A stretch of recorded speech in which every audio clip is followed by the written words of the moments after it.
जय हिंद साथियों, स्वागत है आपको हमारे चैनल पीसीएस दर्पण पे। आज का जो सेशन देख रहे हैं रुक्मणी पब्लिकेशन का वॉल्यूम 3। ये वॉल्यूम 3 किसका है दोस्तों? तो यह जो आगामी परीक्षा होने वाली बीएसएससी बिहार कर्मचारी चयन आयोग द्वितीय इंटर स्तरीय जो संयुक्त परीक्षा है उसके लिए है। ये प्रतियोगिता परीक्षा जो है 2023 और 24 के लिए अति महत्वपूर्ण यह सेशन है बीएसएससी के लिए। तो ये वॉल्यूम 3 है दोस्तों, नई बुक आई है अभी जस्ट। रुक्मणी पब्लिकेशन अभी टेस्ट सीरीज है, इसमें फुल डिस्कशन के साथ हम लोग करने वाले। टोटल 20 सेट है दोस्तों, हम लोग 20 डे में 20 सेट को लगाने वाले हैं। अति महत्वपूर्ण यह सेशन है। तो आज का जो सेट प्रैक्टिस होने वाली है वो क्रम रहेगा फर्स्ट, ठीक है। डेली वाइज पे ये सेट प्रैक्टिस होगी आपकी। तो चलिए हम लोग स्टार्ट करते हैं दोस्तों। आप हमारे चैनल पर नए तो सब्सक्राइब कर लीजिएगा ताकि नेक्स्ट ऑन वीडियो सबसे पहले आप तक पहुंचेगी। तो देख रहे हैं इसमें हम लोग करने वाले हैं कंटेंट्स जो है हमारा, यह BSSC inter level PT exam 2023-24 के लिए पहला सेट सीरीज हम लोग करने वाले हैं, टेस्ट सीरीज। तो चलिए स्टार्ट करते हैं। टोटल आपको 150 क्वेश्चन मिलेंगे। तो चलिए इसे बनाते हैं और देखते हैं स्कोर क्या रहता है अपना, ठीक है। चलिए अपना स्कोर कमेंट सेक्शन में जरूर बताइएगा। तो आइए हम लोग सॉल्व करते हैं इसे। तो देखिए आ चुके हम लोग सेट नंबर 1 पे आ चुके हैं BSSC inter level PT exam के लिए। तो चलिए देखते हैं हम लोग पहला प्रश्न क्या बनता है इसमें। पहला प्रश्न हमारा है कि दी गई श्रृंखला में गलत पद आपको ज्ञात करना है ना। तो बताइए इसमें गलत क्या है। देखिए यहाँ पे डी पहले ही रीजनिंग दी है, डी के बाद ई है, ये 4th पे आता है, ये 5th पे और ये 7th पे आता है। तो यहाँ पे देखिए ये 1 बढ़ा, यहाँ से 2 बढ़ा, ठीक है। यहाँ 7 से 10 यानी 3 इंक्रीज हुआ। यहाँ कितना इंक्रीज हुआ? ये 4, क्योंकि 14 पे होता है एन। और यहाँ से कितना इंक्रीज हुआ? तो ये 6 इंक्रीज हुआ, बल्कि 5 इंक्रीज होना चाहिए। ये 14 पे होता है और टी 20 पे होता है। तो यूं ही आपको कौन सा गलत लग रहा है? तो ये होनी चाहिए थे 19, बट ये तो 20 से स्टार्ट हुआ। करेक्ट हमारा आंसर तो यूं ही दिख गया। तो आंसर बन गया टी एस, राइट आंसर बन गया ए। अगला देखिए, निम्नलिखित संख्या श्रृंखला में विषम संख्या का हमें चयन करना है। तो देखिए विषम इसमें कौन सी संख्या है? आप देखेंगे 37 से 74 कितना का डिफरेंस आ रहा है? 37 बढ़ा है ना। 74 से 121 में, इसमें भी 37 बढ़ा है। 121 में 148 में कितना डिफरेंस है? इसमें भी 37 ही डिफरेंस है और होना भी चाहिए। इसमें भी 37 डिफरेंस होना चाहिए। यहाँ पे 121 आ रहा है, बट 121 नहीं बल्कि 111 आना चाहिए यहाँ पे। तो ये हमारा गलत है यहाँ पे 121 वाला। तो करेक्ट आंसर हमारा राइट आंसर डी बनेगा। अगला देखिए कि उस आकृति युग्म का चयन करें जो बाकियों से अलग है। तो आइए देखते हैं हम लोग सबसे अलग इसमें कौन है और बताइए कौन है इसमें। तो क्या आंसर बनेगा आपका? इसमें सबसे अलग आप देख रहे हैं ना, क्योंकि ये सभी ये जो है सभी मिरर वाइज पे इसके जस्ट नीचे में रखा गया है मिरर, बट लेकिन ये इसके जस्ट फ्रंट मतलब सामने रखा गया है ये। तो करेक्ट आंसर हमारा क्या बन रहा है? Right answer C. अगला प्रश्न देखिए कि उस विकल्प का चयन करना है जो तीसरे शब्द उसी प्रकार संबंधित है जिस प्रकार दूसरा पहले से है। मुस्कान, खुशी, गुनगुनाना, क्या बनेगा बताइएगा। तो आंसर आपका क्या होगा? उबलना। आंसर बनेगा उबलना। करेक्ट आंसर सी होगा, उबलना। अगला प्रश्न देखिए, मतलब पानी जैसे गुनगुना होता है ना, तो पानी उबलता भी है। अगला देखिए, निम्नलिखित श्रृंखला में हमें विषम संख्या का चयन करना है। तो आइए विषम संख्या देखते हैं। 108 से 135 कितनी बड़ी? 27। 135 से 162 इसमें भी 27। तो अगला भी कंफर्म है कि 27 इंक्रीज होनी चाहिए। तो 162 में यदि आप 27 ऐड करिएगा ना तो 179 आती है। देख रहे हैं ना 188 दिया है। तो ये करेक्ट यहाँ पे मतलब यहाँ पे गलत हो गई ना। तो आंसर क्या बन गई हमारी? राइट आंसर ए बन गई। नेक्स्ट क्वेश्चन देखें कि उस विकल्प का चयन कीजिए जो तीसरे शब्द से उसी प्रकार संबंधित है जो दूसरे पहले से है। देखिए क्या है? विषाणु, इन्फ्लुएंजा, कवक। तो क्या आंसर बनेगी इसकी बताइए? विषाणु, इन्फ्लुएंजा, कवक। तो आंसर बनेगी इसकी एस्पेरिग्लोसिस। आंसर करेक्ट डी बनेगी। एस्पेरिग्लोसिस होगी यहाँ पे, क्योंकि यह जो है कवक के कारण होता है ना। अगला प्रश्न देखिए, हमें कूट भाषा दिया गया है कि इसका ये लिखा गया, ठीक है। तो इसका ये लिखा गया, आपको बताना है इसका क्या होगा। तो चलिए हम लोग देखते हैं। सी को देखिए ई लिखे हुए हैं यहाँ पे, ए को सी लिखे हुए, ठीक है। एल को एन लिखे हुए, यहाँ पे देखेंगे बी को डी लिखे हुए ना। जस्ट अब यहाँ पे देखेंगे ए, ए को क्या लिखा था, सी। सी से स्टार्ट होने वाले कौन है, ये तो आपका पहले बी कटा और ए कटा, यानी या तो सी ऑप्शन या तो डी होने वाला है ना, क्योंकि ए जो है ए से क्या है, ए सी से स्टार्ट हो रहा है। जस्ट इसके बाद है यू, यू का क्या है, डब्लू, यू का डब्लू, यानी बस एक आप ही को ऑप्शन दिख रहा है डी, क्योंकि इसमें तो भी आ गया तो ये भी कट गया, आंसर नंबर डी बन गया। अगला प्रश्न है कि दिए गए संयोजन की सही दर्पण छवि का चयन कीजिए और दर्पण को एक्स वाई पर रखे जाता है जैसे कि नीचे दिखाए गए है ना, ये दर्पण है आपके पास, ठीक है ना। तो इसके जस्ट ये सामने जो रखा है तो इसका फॉर्मेशन यहाँ पे क्या बनेगी बताइएगा, कैसे बनेगी। तो जस्ट ये वाली जो है आपका इधर आ जाएगी पहले, है ना, उसके बाद एन का फॉर्मेशन होगा। तो आइए इसमें देख लेते हैं, सबसे पहले ए इधर है, एक ये है एक ये है, बी तो होगा नहीं ऑप्शन, ठीक है, और ये एन होगा नहीं क्योंकि यहाँ पे सीधा दिख रही है, एक ये हो सकती है और एक ये। अब देखिए इसमें क्या कह रहा है, आगे बढ़ी और तो हमें क्या दिखाना था, हमें दिखाना था जस्ट इसके, ये देखिए 5 क्या अपोजिट हो रही पूरी तरह से नहीं, तो ये तो ऐसे बन जाएगी ना, 5 ऐसे होगी, तो ये तो इसमें फॉलो कर रहे हैं, तो ऑप्शन नंबर आपका करेक्ट आंसर सी बनेगी, डी भी कैंसिल हो जाएगी। अगला देखिए, इसमें बताना है कि अगला क्या आने वाला है यहाँ पे, है ना, नेक्स्ट में क्या आएगी, तो बताइए इसमें क्या आने आएगी। तो इसमें आप देख रहे हैं एल डी, यहाँ एल डी बीच में चला गया, फिर ये लास्ट में, फिर यहाँ पे एल डी कहाँ पे आ गया, ये देखिए एल जस्ट नीचे बट डी कहाँ है, ये यहाँ पे चला गया, फिर एल डी साथ में आ गया, फिर इसमें कहाँ पे एल डी आएगी बताइएगा।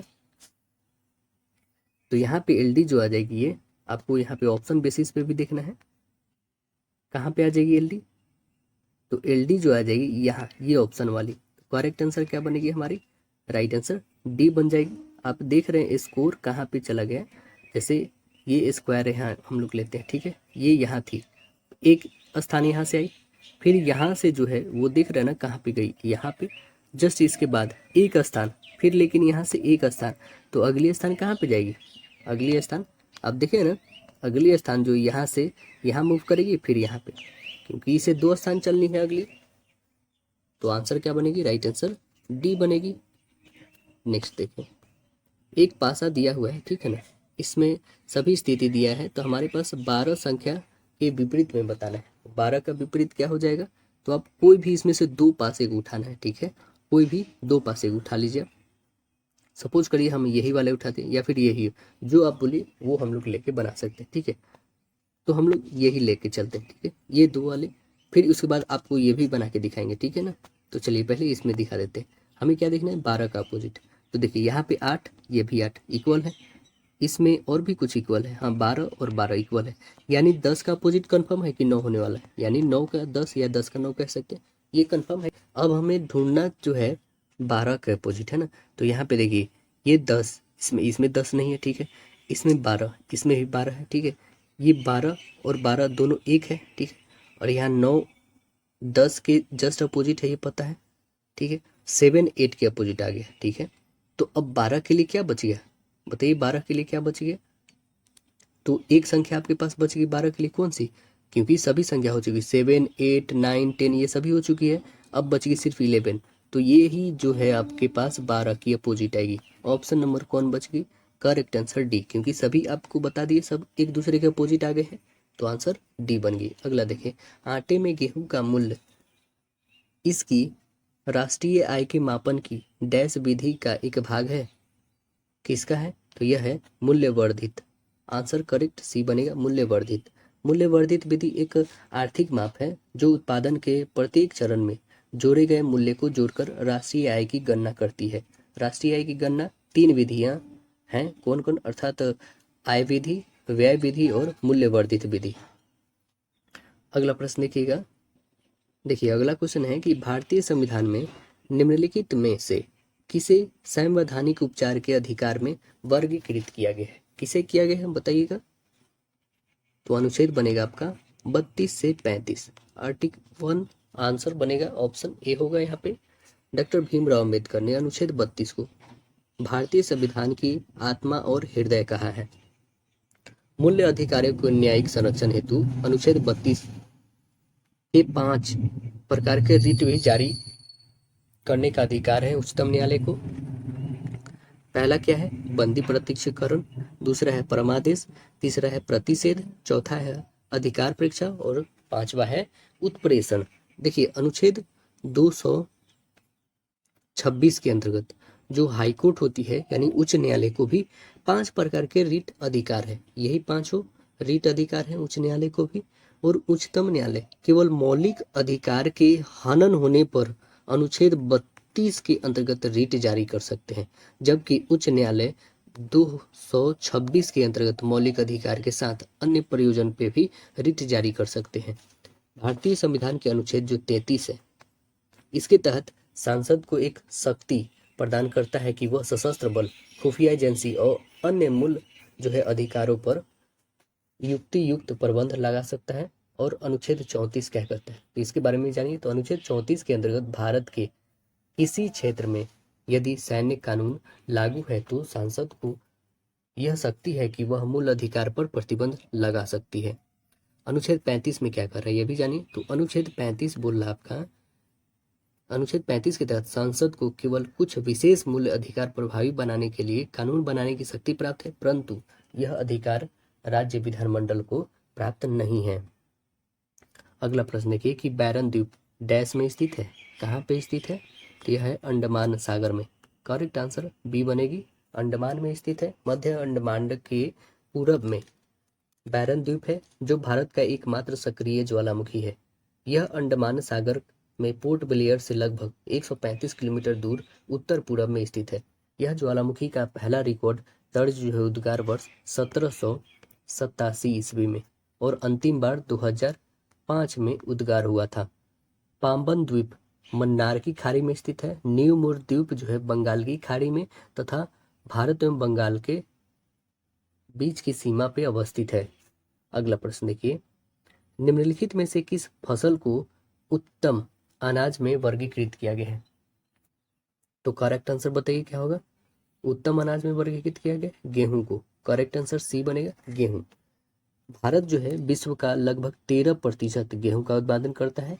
विश्व में गेहूं उत्पादन में चीन के बाद जो है भारत का दूसरा स्थान आता है। अगला प्रश्न देखिएगा, गैर कानूनी गतिविधियां रोकथाम अधिनियम जो आतंकवादी गतिविधियों में शामिल व्यक्तियों और संघों की कुछ गैर कानूनी गतिविधियों के लिए अधिक प्रभावी रोकथाम का प्रावधान करता है, को भारत में पहली बार किस वर्ष लागू किया गया था। उसे लागू किया था 1967 में। करेक्ट आंसर आपका बी बनेगा, 1967 में किया गया था। अगला प्रश्न देखिएगा, तो प्रथम आधुनिक ओलंपिक खेल किस वर्ष आयोजित किए गए थे, कब किए गए थे बताइए। आंसर बनेगा 1896 ईस्वी में किए गए थे। आधुनिक ओलंपिक खेल की शुरुआत फ्रांस के बैरोन पियरे डी कोवर्टिन के प्रयासों से एथेंस में 6 अप्रैल 1896 में हुआ था। ओलंपिक खेल का आयोजन 4 वर्ष के अंतराल पर किया जाता है। द्वितीय विश्व युद्ध के समय व्यवधान को छोड़कर ओलंपिक खेल का संचालन करने हेतु 1894 में अंतर्राष्ट्रीय ओलंपिक समिति की स्थापना की गई और अंतर्राष्ट्रीय ओलंपिक समिति का मुख्यालय कहाँ पे है, स्विट्जरलैंड में लुसाने में है। अंतर्राष्ट्रीय ओलंपिक समिति की पहली भारतीय सदस्य कौन है, नीता अंबानी है। अंतर्राष्ट्रीय ओलंपिक समिति के वर्तमान में अध्यक्ष कौन है, तो थॉमस बाक हैं। और भारतीय ओलंपिक संघ के अध्यक्ष पीटी उषा है। यह भारतीय ओलंपिक समिति की पहली महिला अध्यक्ष हैं। अगला प्रश्न देखिएगा कि भारतीय संविधान के अनुच्छेद 51 के ए डैश से लागू है, कब से लागू है बताइए। तो यह लागू है 3 जनवरी 1977 से। करेक्ट आंसर आपका बी बनेगा। भारतीय संविधान के भाग 4 के क के तहत अनुच्छेद 51 की क के अंतर्गत मूल कर्तव्य का प्रावधान है। स्वर्ण सिंह समिति की सिफारिश पर 42वें संविधान संशोधन अधिनियम 1976 1976 के द्वारा मूल कर्तव्य को संविधान में जोड़ा गया। वर्तमान भाग में यह भाग 4 के अनुच्छेद 51 के क के तहत मौलिक कर्तव्य की कुल संख्या जो है कितनी हो गई है, 11। 11वां मूल कर्तव्य 86वें संविधान संशोधन अधिनियम 2002 के तहत जोड़ा गया। मूल कर्तव्य को कहाँ से लिया गया है, तो पूर्व सोवियत संघ यानी यूएसएसआर, जिसे हम लोग अब रूस कहते हैं। मौलिक कर्तव्य को न्यायालय में वाद नहीं लाया जा सकता है।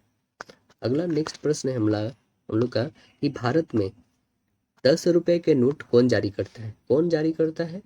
तो यह जारी करते हैं भारतीय रिजर्व बैंक। करेक्ट आंसर आपका ए बनेगा। भारतीय रिजर्व बैंक करती है। भारतीय रिजर्व बैंक भारत का केंद्रीय बैंक है। भारतीय रिजर्व बैंक की स्थापना कब होती है? तो 1 अप्रैल 1935 की स्थापना होती है इसका मुख्यालय मुंबई में है। 1 रुपए का नोट और सिक्के का निर्गमन कौन करते हैं? तो वित्त मंत्रालय भारत सरकार करती है, तथा इसके अतिरिक्त समस्त करेंसी नोटों का जो निर्गमन आरबीआई करती है।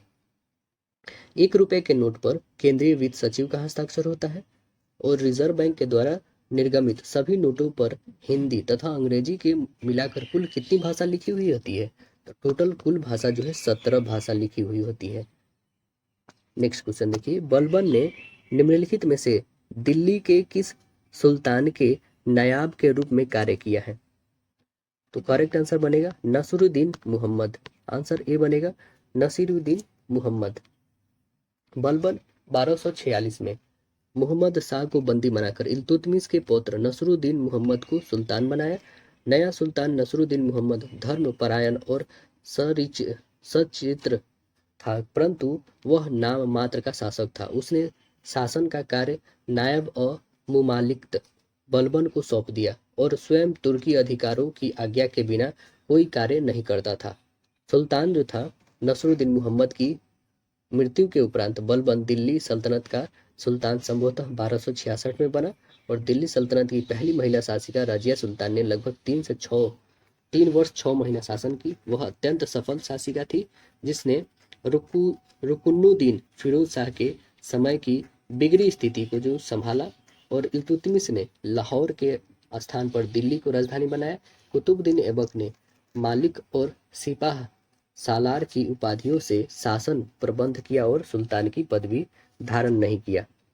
अगला क्वेश्चन है कि भारतीय संविधान में समवर्ती सूची का विकार डैश से लिया गया था? किससे लिया गया था? तो यह ऑस्ट्रेलिया से। करेक्ट आंसर आपका ये बनेगा। कहाँ से लिया गया था? ऑस्ट्रेलिया से। भारतीय संविधान की समवर्ती सूची में कितने विषय शामिल है? तो टोटल 52 विषय हैं। कितने हैं? 52 विषय शामिल है। भारत के संविधान की समवर्ती सूची के कुछ महत्वपूर्ण विषय आप देखिएगा, जैसे शादी, उत्तराधिकार, व्यापार संघ, है ना, दत्तक ग्रहण, शिक्षा, जंगल आदि। इसके अंतर्गत दिए गए सभी विषयों पर केंद्र सरकार और राज्य दोनों सरकारी कानून बना सकती है। जैसे आपको बता दें, जो भारतीय संविधान में लिया गया कुछ विषय है, जैसे मौलिक कर्तव्य कहाँ से लिया गया? रूस से। विधि के द्वारा स्थापित प्रक्रिया जापान से। और संविधान संशोधन की प्रक्रिया का प्रावधान दक्षिण अफ्रीका से। आपातकाल के प्रवर्तन के दौरान राष्ट्रपति को मौलिक अधिकार संबंधित शक्तियां जर्मनी से। तो आपको कमेंट सेक्शन में बताना है कि राष्ट्रपति के निर्वाचन मंडल की व्यवस्था किस देश से ली गई है। ये कमेंट सेक्शन में जरूर बताइएगा। तो चलिए अगला क्वेश्चन हम लोग देखते हैं क्या है। नेक्स्ट हम लोग का क्वेश्चन है कि एक क्लाड पूरी तरह से समुद्री जल संरक्षण प्रतिरोधी मिश्र धातु है जो निम्न के बारे में है। निम्न के बने हैं, तो वह बने हैं एल्यूमिनियम के साथ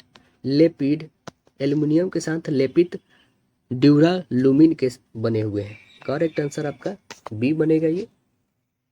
अगला देखिए कि एक स्पीसीज H3O प्लस का आकार पायरामिडल है। इसमें इलेक्ट्रॉन की निर्जन जोड़ी कितनी है? बताइए। 1 पेयर ऑफ इलेक्ट्रॉन्स कितनी है इसमें? करेक्ट आंसर आपकी बनेगी बी, 1 है। राइट आंसर बनेगी बी होगी यहाँ पे। अगला प्रश्न देखिए। नेक्स्ट है, निम्नलिखित में कौन सा रोग जो है लिंग विशिष्ट नहीं है? कौन नहीं है? करेक्ट आंसर क्या बनेगा इसमें? राइट आंसर आपका एक तो है फेलिन कैटिनुरिया और दूसरा कौन है? तो पॉलीडैक्टिली। करेक्ट आंसर आपका राइट आंसर बी बनेगा। ये यहाँ पे देखिएगा, फेलिन कीटोनिरिया जो है PKU एक दुर्लभ वंशानुगत विकास है जिसमें शरीर के फेलेनेलिन नामक एमिनो एसिड बनने से लगता है। जैसे इसके कारण जो है लक्षण क्या क्या दिखाई देते हैं? तो सांस, त्वचा या मूत्र में गंध आना, है ना, मानसिक विकास अवरुद्ध होना और व्यवहारिक, भावनात्मक और सामाजिक समस्याएं होना। अगला प्रश्न देखिएगा, तो परागन नलिका का बीजांड की ओर बढ़ना क्या कहलाता है? क्या कहलाता है? तो ये कहलाता है केमोट्रॉपिज्म। केमोट्रॉपिज्म कहलाता है। करेक्ट आंसर आपका बी बनेगा, केमोट्रॉपिज्म कहलाता है।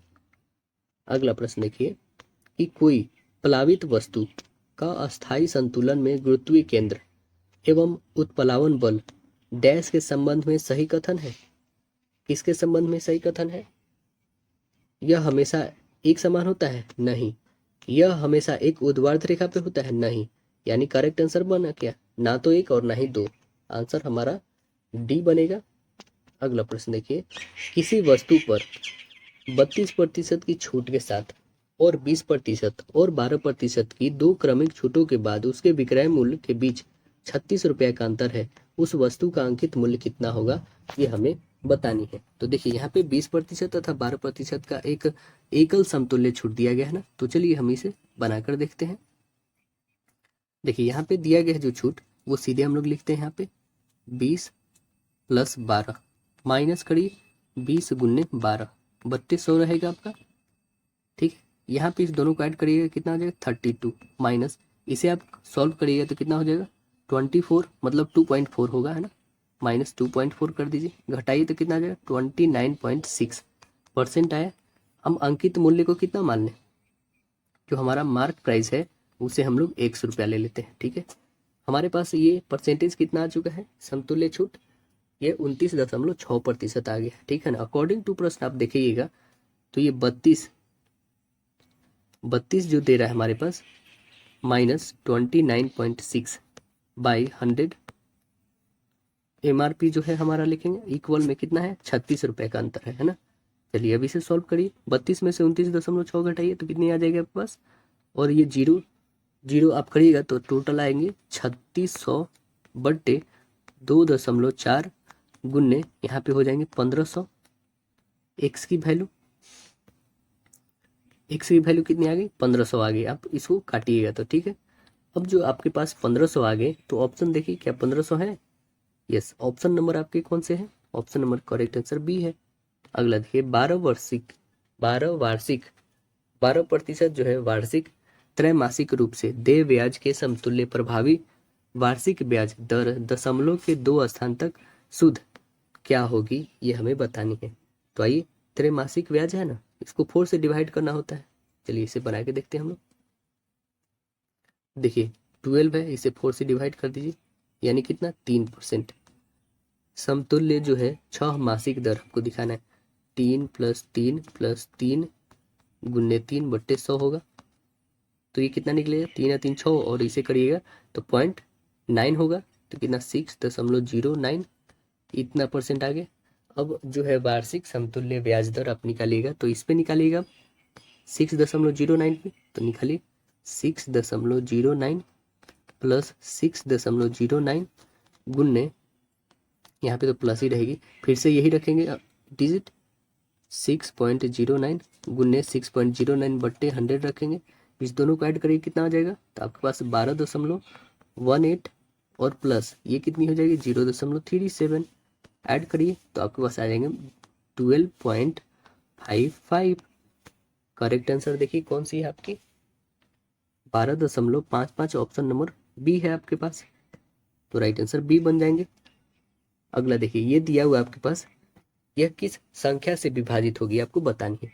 इसमें आपको कॉमन लेना होगा, तो आइए हम लोग देखिए कॉमन कैसे लेते हैं इसमें, क्योंकि 4 की पावर 61 है ना। तो देखिए 4 की पावर 61 तो आप कॉमन कर ही सकते हैं। अब आपके पास जो बची 1 + 4 + 4 की स्क्वायर + 4 की क्यूब, यही ना बच गई। तो देखिए ये 4 का क्यूब आपको पता है 64 होती है, स्क्वायर क्या 16 होता है, ये 4 तो होता ही है, प्लस ये एक रहेगा ही रहेगा, ये रहने दीजिए 61 को यूं ही। अब देखिए ये सभी को ऐड करिएगा तो कितनी आ जाएगी 4 के पावर 61 रहेगी, और ये टोटल ऐड करिएगा तो 85। 85 किससे डिविजिबल है? 85 स्वाभाविक बात है हमारा 17 से डिविजिबल है। तो आइए हम देखते हैं इसमें ऑप्शन नंबर, क्योंकि 85 ना ही 13 से डिविजिबल है, ना 11 से, ना 3 से। करेक्ट आंसर हमारा क्या बनेगा, आंसर ए बनेगा यहाँ पे। अगला प्रश्न देखिए, करेक्ट आंसर ए बनेगा 70।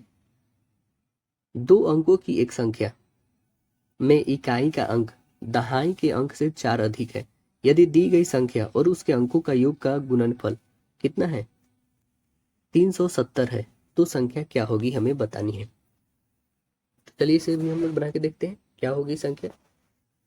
मान लेते हैं दहाई अंक x है और इकाई अंक x+4 है, क्योंकि 4 अधिक है। चलिए यहाँ पे बनाते हैं, आप लोग भी इसे बनाइए। दहाई अंक x दिया है और इकाई अंक x+4 है। अब संख्या हमें निकालनी है ना, तो संख्या बराबर लिखिए। संख्या क्या हो जाएगी हमारे पास, 10x + x + 4, यानी टोटल कितनी हो जाएगी, 11x + 4 होगी। ये संख्या हमारे पास आ गई। अब देखिएगा प्रश्न से आप चले जाएंगे तो ये जो संख्या है इसी में ना गुणा करेंगे कितना, x + 4 को, तो वो कितना आ जाएगी, 370। इससे 11x + 4। अब इसे सॉल्व कर दीजिए, बस इसमें इससे गुणा कर दीजिए, ये 2x हो जाएगा आपका, 2x + 4 हो जाएगी, सीधे लिखिए 2x + 4 370, और ये 11x + 4 है। मल्टीपल करके इसे बना दीजिए, तो मल्टीपल करिए। चलिए हम लोग मल्टीपल करके ही दिखा देते पूरे प्रोसेस। 22x² + 52x + 16 = 370 हो जाएगी, है ना। अब देखिए यहाँ पे 22x² है, 52x और 16 है। आपको आता होगा यहाँ पे क्या, गुणनखंड बनाना। तो 22 और 16 का गुना करके यहाँ से निकालना है, प्लस में आपको 52 आना चाहिए। तो कौन सी डिजिट रखनी होगी, चलिए इसे हम लोग सॉल्व करके देखते हैं आगे में। तो इसे आगे बनाइएगा आप, तो कितना आ जाएगी, पहले तो इसको क्या करिए, 22x²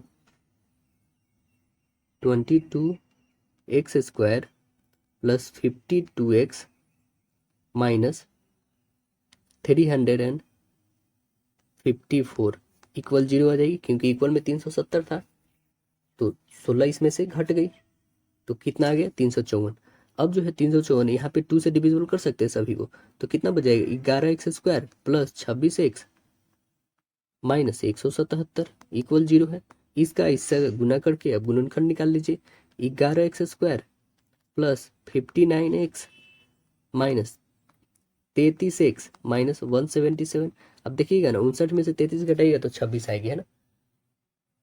तो चलिए अब इसमें और इसमें कॉमन कर लीजिए, क्या क्या कॉमन है आपके पास। इसमें कॉमन क्या है आपके पास, x है, 11 रह गई, प्लस ये क्या है, 59 बच गया, है ना। 11x बच गया ना, x² था, माइनस यहाँ पे क्या निकाल देंगे हम लोग, यहाँ पे 3, तो ये 11x - 59 बच गई। आपके पास दो चीज आ गई, 11x + 59 और x - 3। 11x + 59 और दूसरा जो आ गया हमारे पास x - 3। देखिए दोनों के बराबर 0 रखेंगे तो इसकी वैल्यू जो आएगी ना, -59/11 आएगी, बट इसकी वैल्यू जो आएगी ना वो 3। तो अब कौन सा ये लेना चाहिएगा, तो यहाँ पे करेक्ट जो आपकी आंसर आएगी वो क्या हो जाएगी, वो करेक्ट आंसर 3 वाली आएगी, क्योंकि ये फ्रैक्शन में आ गया और माइनस में है, तो ये तो प्लस वाली हम लेंगे ना। तो चलिए इसे हम लोग दिखाते हैं। जो संख्या हमारी थी क्या थी, 11x - 11x + 4 है ना हमारी संख्या, 11x + 4 थी, तो 11 × 3 + 4 करिए, 33 + 4 कितनी हो जाएगी, 33, यानी वो संख्या हमारी कितनी है, 37। आंसर क्या बनेगा आपका, right answer C. Next question देखें। नेक्स्ट क्वेश्चन बोल रहा है कि आपका कि एक आयताकार फर्श की लंबाई और चौड़ाई क्रमशः 14.35 है, ठीक है, और 11.55 मीटर। इसे पूरी तरह से ढकने के लिए कम से कम कितनी वर्गाकार टाइल्स की आवश्यकता होगी, बताइए कितनी वर्गाकार टाइल्स की आवश्यकता होगी। तो आप लेंगे 1435 सेंटीमीटर, ठीक है, एक 1435 सेंटीमीटर तथा एक 1155 सेंटीमीटर। इसे हम लोग मीटर से सेंटीमीटर में कर दिए, ठीक है, क्योंकि 100 से आप मल्टीपल करिए तो ये दोनों हट जाएगा डेसिमल। अब आपके पास दिया गया है पूरी तरह से ढकने के लिए कम से कम कितनी वर्गाकार टाइल्स की आवश्यकता होगी। चलिए इसे हम लोग सॉल्व करते हैं अब यहाँ पे। अब देखेंगे क्या, ये दोनों का HCF निकाल दीजिए, तो दोनों का HCF निकालिएगा ना तो 35 आएगा। और वर्गाकार टाइल्सों की संख्या, तो फर्श का क्षेत्रफल जो होती है 1435 और गुन्ने 1155, बटे आपको करना है 35 × 35, बस इसको काटिएगा तो कितना आ जाएगा, 41 × 33, यानी 1300 53 आएगा। करेक्ट आंसर आपका बनेगा राइट आंसर डी, क्योंकि 1353 ऑप्शन डी में दिख रही है। अगला प्रश्न देखिए कि अंग्रेजी वर्णमाला के क्रम के आधार पर दी गई श्रृंखला में प्रश्न चिन्ह डैश के स्थान पर आना चाहती है, किसके स्थान पे आना चाहिए? तो आप देखिए ये 8 और ये 11, 3 के डिफरेंस, ये 11 से 14 इसमें भी 3 का डिफरेंस, 14 से 17 इसमें भी 3 का डिफरेंस। अगला ये 23 से 21 ये क्या हो रहा है? घट रहा है, 2 घट रहा है ना। 21 से 19 ये भी 2 घट रहा है, और 19 से 2 इसमें भी 2 घट रहा है। तो अगला में भी 2 घटा दी, 17 से 2 15, और इसमें जैसे 3 हम लोग बढ़ा रहे थे इसमें भी 3 बढ़ा दीजिए, 17 3 20। अब लास्ट देखते हैं टी ओ से कौन स्टार्ट है? बस एक ही तो दिख रहा है आपको ऑप्शन, टी और ओ से स्टार्ट होने वाला एक ही तो है, ऑप्शन सी। तो राइट आंसर सी बन जाएगा। अगला देखिए स्थान पे क्या आने वाला है, यहाँ पे फट के स्थान पे 56 से 54 कितना घटा? 2 घट रहा है ना। और देखिए यहाँ से जैसे वहां से नहीं करी, ये 56 से 50 के करीब में ले चली, कितना का अंतर है? 6 का। अब देखिए यहाँ से यहाँ तक का कितना अंतर है? 6 का, ठीक है ना। यहाँ से यहाँ तक का अंतर बताइए कितना है? यहाँ से भी 6 का अंतर है ना। तो अगली जो आएगी वो कितनी की अंतर? ये भी तो 6 की ही अंतर होगी ना। तो घटाइए तो कितना आ जाएगा? 6 इसमें घटा दीजिएगा तो 42। करेक्ट आंसर आपका right answer B, right answer B हो जाएगी। अगला प्रश्न देखिए नेक्स्ट है क्या? अंग्रेजी वर्णमाला के आधार पर जो है ये जो लिखा गया है इसके इसी प्रकार संबंधित है ना। ये इससे एक निश्चित प्रकार से संबंधित है, जैसे ये इससे संबंधित है तो समान तर्क के अनुसार आपको इसमें निम्नलिखित से संबंधित बताना है ना। तो चलिए इसे हम लोग देखते हैं कि वो जो है किससे संबंधित है। आप देखेंगे क्या सी जो है एन से कैसे संबंधित है? तो सी जो है एन से आप देखिएगा तो 11 बढ़ रहा है, ये 3 पे होता है, ये 14 पे, ठीक है ना। जेड से एन, जेड से एन नहीं करके आपको क्या करना होगा? यहाँ पे जैसे इधर थोड़ा सा अभी सॉल्व करके आपको दिखा दे। देखिए जैसे सी है, जेड है, एम और बी है ना। तो सी के लिए हम लोग क्या लिए? एन, जो कितना बढ़ा था? 11। अब देखें इसके पास क्या है? तो इसके पास एन है, ठीक है, और इसके पास ए है, और इसके पास एम। अब देखें ये बी 2 पे होता है और ये 13 पे, तो इसमें भी 11 बढ़ा, इसमें 11 बढ़ा था, इसमें भी शुरू और लास्ट में 11 बढ़ा। बट इसमें देखिए ये जस्ट आप ऐसे करेंगे तो ये जस्ट एक दूसरे के अपोजिट आ रहे हैं ना। तो बस यही आपको कंडीशन अगले में भी अप्लाई करनी है। तो चलिए हम लोग लेते हैं, क्या था मेरा अगला था जो हमें बनाना है? HNTF, ठीक है। तो देखिए इसका जस्ट 11 आपको ऐड करना है। तो अब 8 से 11 आएगा तो कितना? 19, 19 पे एस आता है, ये 6 से आप 11 जोड़िए तो कितना हो जाएगा? 11 6 17 हो जाएगा, 17 पे क्यू। अब देखिए इसका जस्ट अपोजिट आपको यहाँ बताना है, और इसका जस्ट अपोजिट, तो एन का अपोजिट क्या होता है? ओ का होता है, ठीक है ना, और टी का यू होता है। अपोजिट नहीं, मतलब यहाँ पे 1 प्लस करना था आपको, अपोजिट हम बोल रहे 1 प्लस करना है यहाँ पे, ठीक है, क्योंकि बीच में भी 1 प्लस हुआ था। जेड के बाद ए आया मतलब 1 बढ़ा, और यहाँ एम के बाद क्या आया? एन। यहाँ पे भी सेम वही कंडीशन, एक एक बढ़ाना है। तो हमारे पास SUOQ, SOOQ कौन सा ऑप्शन है? SO ऑप्शन नंबर आपका कौन सा मैच कर रहा है? तो SUOQ right answer A match कर रहा है। अगला देखिए यहाँ पे बताना है खाली स्थान पे क्या आने वाला है। 101 से 4 कितना बढ़ गया? 3 बढ़ा ना। यहाँ पे कितना बढ़ा? 5 बढ़ा, 3 5, यहाँ पे 7, यहाँ पे 9, तो अगला क्या? 11 बढ़ेगा, बढ़ा दीजिए कितना? 36 आ जाएगा। आंसर नंबर ए बन जाएगा आपका। अगला प्रश्न देखिए यहाँ पे बताना है कि कौन सा इमेज फॉर्मेट होगा, यहाँ पे कौन सा बनेगा? MN पे रखा जाए तो बता दीजिए। करेक्ट आंसर आपका राइट आंसर बी फॉर्मेशन होगा यहाँ पे, है ना। अगला प्रश्न देखिए कूट भाषा में लिखा गया है ना, इसको ये लिखा गया, इसका ये लिखा गया, तो आपको बताना है जज का क्या होगा यहाँ पे कूट भाषा। तो चलिए देखते हैं हम लोग कैसे ये बनाए हैं। ए को क्या किया है? तो आप देखेंगे ए को लास्ट, सी को जस्ट उसके लास्ट, टी को वाई से करा है ना, और ओ को ओ से रखा है, और आर को आर से रखा है। बस एक टी और वाई बदला है, नहीं तो सभी एक दूसरे के इक्वल है ना। मतलब कितना, टी से ओ की तरफ गया है, यहाँ पे देखिएगा तो 5 का इंक्रीजमेंट हुआ है, मतलब टी 20 पे होता है, ओ जो वाई जो होता है कितना पे हो तो 25 पे, तो 5 का इंक्रीज हो रहा है ना। सेम यहाँ पे यही करेंगे। जे, तो लास्ट में जे कौन है, एक ये है, ये तो होगा नहीं, एक ये है और एक ये है। आपके पास ऑप्शन ए बी और डी बच गई। अब देखिए जस्ट उसके बाद यू, यू कौन कौन है, एक बी है और एक डी है, ये भी कट गई। तो अब आगे आते हैं, जस्ट हमारे पास स्टार्ट ई से होना चाहिए। स्टार्ट ई से कौन है, बस ऑप्शन नंबर आपका डी। तो राइट आंसर क्या बन जाएगा, ऑप्शन डी, क्योंकि ये तो होगी नहीं।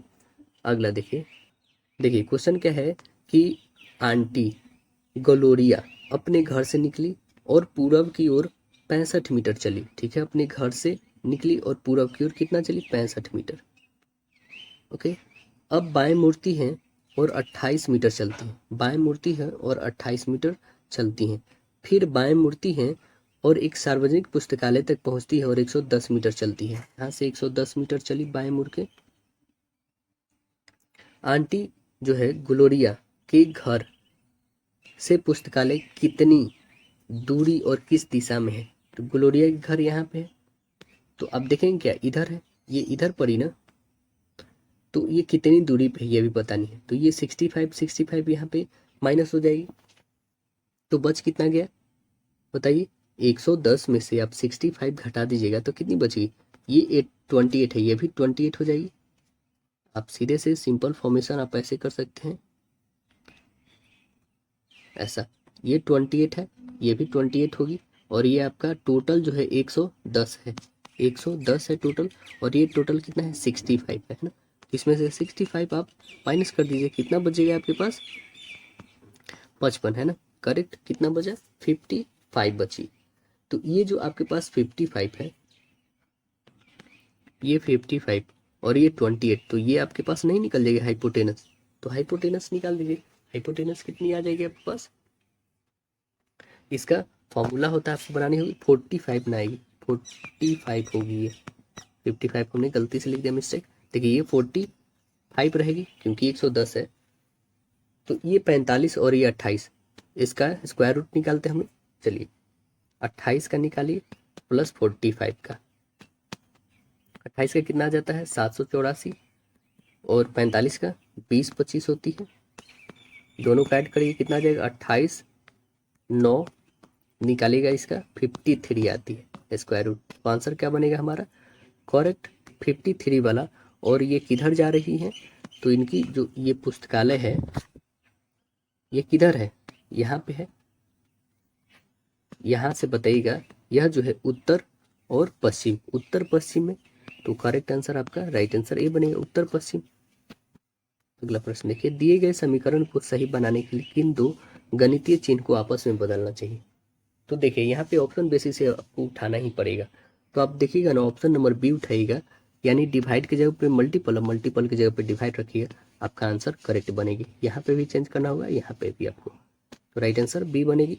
अगला देखिए, कथन और निष्कर्ष दिया है, देखिए क्या है इसमें, कथन बोल क्या रहा है, सभी चाय जो है जूस है, सभी चाय क्या है, सभी चाय जूस है, ठीक है, सभी जूस जो है क्या है, कॉकटेल है, ठीक है, कॉकटेल है यहाँ पे। तो देखिए सभी चाय कॉकटेल है, बिल्कुल बात सही बोल रहा है। अगला देखिए, सभी कॉकटेल निश्चित रूप से जूस है, ये तो यहाँ पे गलत है, निश्चित रूप से नहीं है। तो आंसर क्या बना हमारा, केवल निष्कर्ष एक पालन कर रहा है, ऑप्शन नंबर बी बना। अगला देखिए, अंग्रेजी वर्णमाला के क्रम में स्थित 3 संगत किसी तरह दिए हुए, एक असंगत है, वो बताइए कौन सबसे अलग है। तो अब देखेंगे क्या इसमें, ये 19 पे, ये 12, ये 16 और ये 18, ठीक है। पहले तो ये देखेंगे, अब देखिए सभी के बीच जो ग्रुप है वो कितना का डिफरेंस आ रहा है, इससे सबसे पहले मैटर होता है देखना। तो देखिए 19 से 23 4 बढ़ा, 23 से डब्ल्यू वाई ये कितना 2 बढ़ा 25, और ये कितना 1 घट गया। तो अब देखें ना, पहले 4 बढ़ा, फिर 2 बढ़ा, फिर 1 घटा है। यहाँ पे देखिए आप 12 से 15 3 बढ़ा है, 2 बढ़ा है, -1 हुआ है, ठीक है। जस्ट यहाँ पे देखिए 4 बढ़ा, फिर 2 बढ़ा, फिर 1 घटा, फिर यहाँ पे देखिए 4 बढ़ा, 2 बढ़ा, फिर 1 घटा, यानी इसमें ही 3 एक आई है ना, नहीं तो सभी में 4 4 आए हैं, यानी ऑप्शन नंबर आपका क्या बी बना। अगला प्रश्न देखिए कि भारत में उष्णकटिबंधीय पर्णपाती वनों में डैश के बीच वर्षा होती है, किसके बीच में होती है, तो 70 से 200 सेंटीमीटर के बीच। करेक्ट आंसर ये बनेगी आपकी। यह वन जो है भारत में बहुतायत में पाई जाती है, इन्हीं मानसून में वन भी पाया जाता है। अगला प्रश्न देखेंगे तो मुरु श्री डैश के दौरान आयोजित की जाने वाली एक रेगिस्तानी शोभा यात्रा है, तो यह जो है Jaisalmer desert festival. Correct answer A बनेगी। जैसलमेर डेजर्ट फेस्टिवल जिसे गोल्डन सिटी के मरु महोत्सव के रूप में भी जाना जाता है, यह 4 दिवसीय वार्षिक कार्यक्रम है जिसकी शुरुआत एक रंगीन भव्य जुलूस के साथ होता है। देखिए अगला प्रश्न है नाबार्ड और इनमें से किस संगठन ने संयुक्त रूप से नीलांबूर में जनजाति के लोगों द्वारा तैयार किए गए वन उत्पादों के विपणन हेतु अदावी ब्रांड लॉन्च किया है। कौन लॉन्च किया है, तो यह लॉन्च किया है जन शिक्षण संस्थान ने। करेक्ट आंसर आपका शिक्षण संस्थान बी होगा यहाँ पे। अगला प्रश्न देखिएगा तो डैश में तमिल भाषा को भारत का प्रथम शास्त्रीय भाषा घोषित किया गया था। तमिल भाषा को कब घोषित किया गया था, तो करेक्ट आंसर आपका ए बनेगा 2004 में। कब किया गया था, तो 2004 ईस्वी में किया गया था सबसे पहले। तमिल जो है द्रविड़ भाषा परिवार में सम्मिलित प्रसिद्धतम भाषा है। संस्कृत भाषा की जो है समृद्धि ऐतिहासिक विरासत को देखते हुए भारत सरकार ने 2005 में इसे शास्त्रीय भाषा के रूप में दर्जा दिया था। अगला प्रश्न देखिएगा तो प्रधानमंत्री रोजगार योजना कब शुरू की गई थी, बताइए कब शुरू की गई थी, तो 1993 में। करेक्ट आंसर ए बनेगी 1993 में। प्रधानमंत्री रोजगार योजना एक केंद्र सरकार की पहल है जिसका उद्देश्य जो है बेरोजगार युवाओं को स्वरोजगार के अवसर प्रदान करना। अगला प्रश्न है कि गांधी जी ने छुआछूत के उन्मूलन और जटिल दलित वर्गों के उत्थान के लिए डैश में हरिजन सेवक संघ की स्थापना किए थे। कब किए थे, तो यह किए थे 1932 में। करेक्ट आंसर डी बनेगा आपका 1932 में।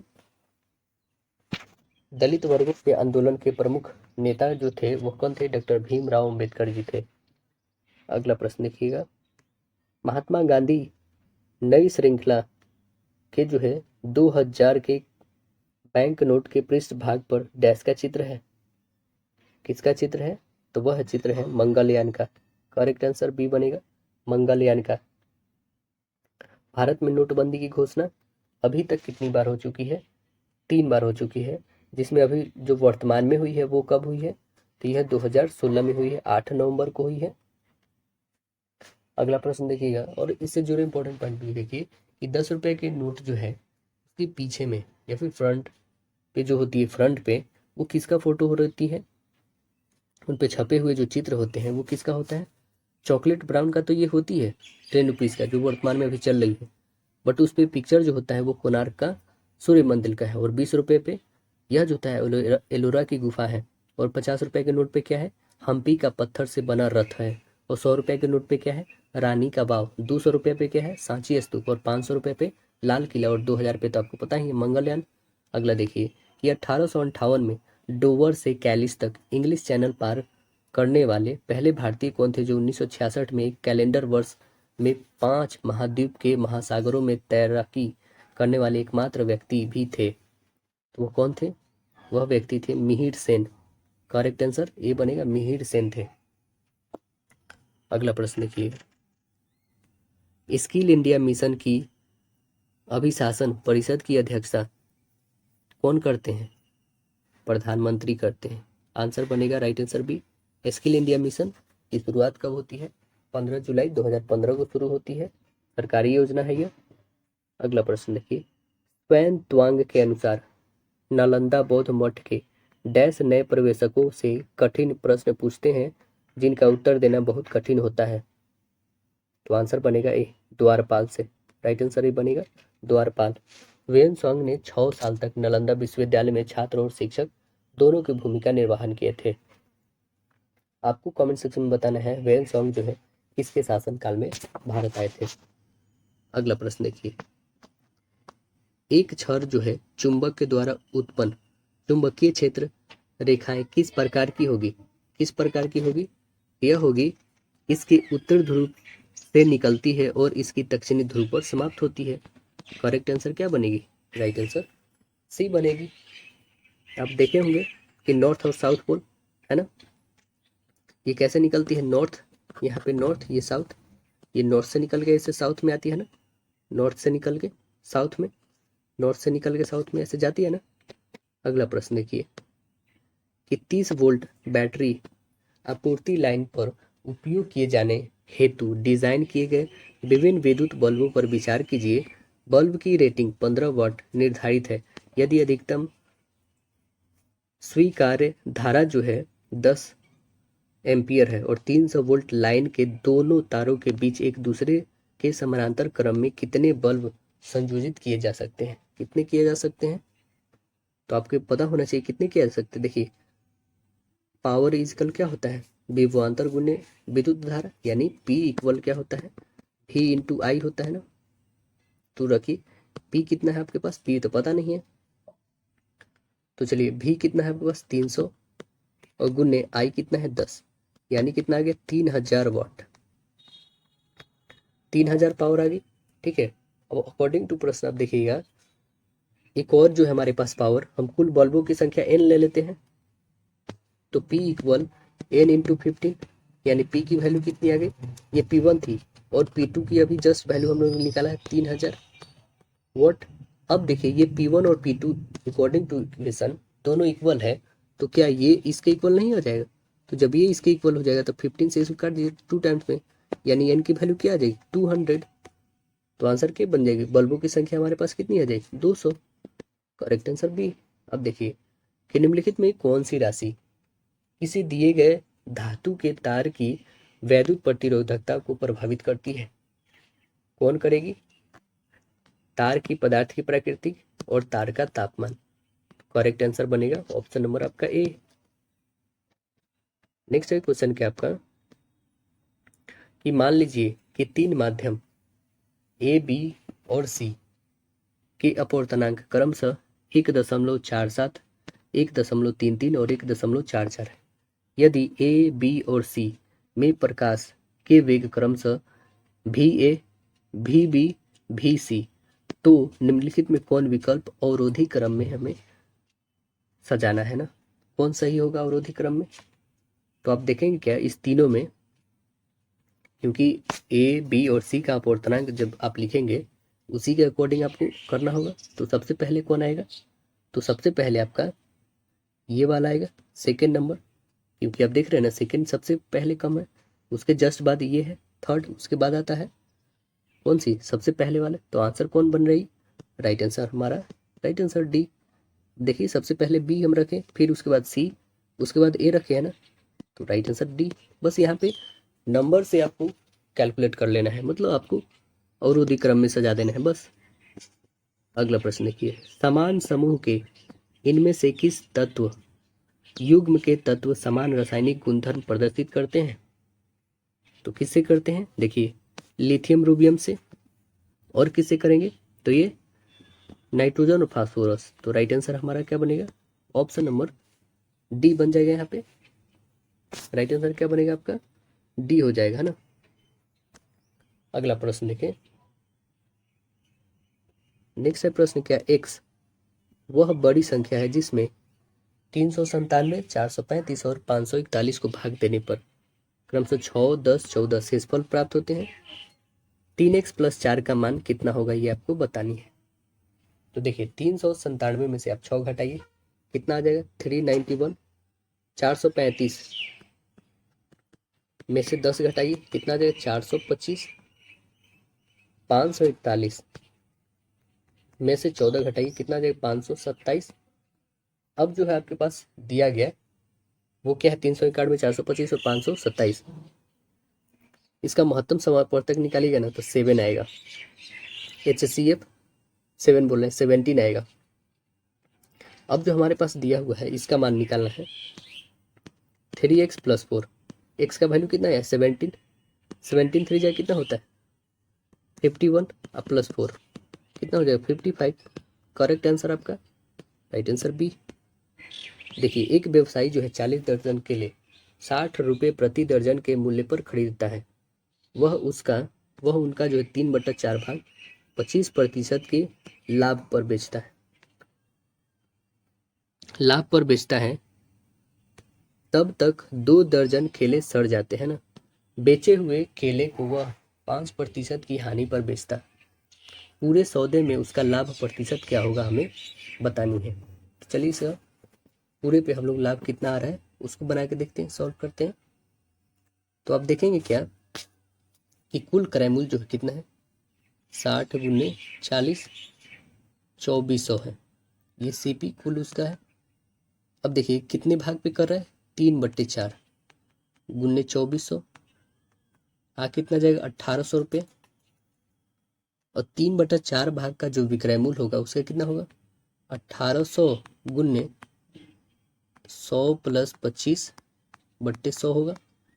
2 जीरो से 2 जीरो कैंसिल 125 गुने 18 करेगा कितना आ जाएगा 2250 रुपये। ये आ गया इसका एसपी कितने पे 3/4 के भाग पर तो आ गया 2225। अब जो शेष केले हैं वो कितने हैं 40 माइनस 3/4 गुने 40 10 यानी 30 घटा दीजिए कितना बच गया तो -2 तो यानी 8 बच गया आपके पास। 8 दर्जन जो बच गया आपके पास ये 8 दर्जन का विक्रय मूल्य कितना हो जाएगा 8 गुने 60 और गुने 100 माइनस 5 होगा बट्टे 100 तो कितना हो जाएगा 8 गुने 60 गुने 95/100 काटिए इसको 0 से 0 और अब मल्टीपल कर दीजिए इसका कितना आ जाएगा 456 रुपये आएगा। कुल विक्रय मूल्य कितना हो गया 2200 पहले था 2250 + 456 दोनों को ऐड कर दीजिए 2706 रुपया। कितना रुपया आएगा 2706 रुपया। अब लाभ जो है 2706 में से आपको घटाना कितना है 2400 रुपया। घटाइए कितना आ जाएगा 306 रुपया लाभ आ गया। हमें निकालना क्या है लाभ प्रतिशत। तो आइए लाभ प्रतिशत 306 गुने 100/2400 होगा। 2 जीरो से 2 जीरो कैंसिल काटिए 24 से ही कटेगा तो 12.75। आंसर क्या आ गया हमारे पास 12.75। ऑप्शन नंबर आपके दिख रहे हैं राइट आंसर डी। अगला प्रश्न देखें कि 15 संख्याओं का जो है औसत दिया है कितना दिया है 23.4। इन 15 संख्या में से प्रारंभिक 9 संख्या का औसत 25 है। अंतिम 7 संख्या का औसत 22.5। यदि 9वीं संख्या निकाल दी जाए तो बची हुई संख्या का औसत दशमलव के एक स्थान तक हमें कितना होगा ये बताना होगा। बहुत ही आसान है चलिए इसे बना के देखते हैं हम लोग।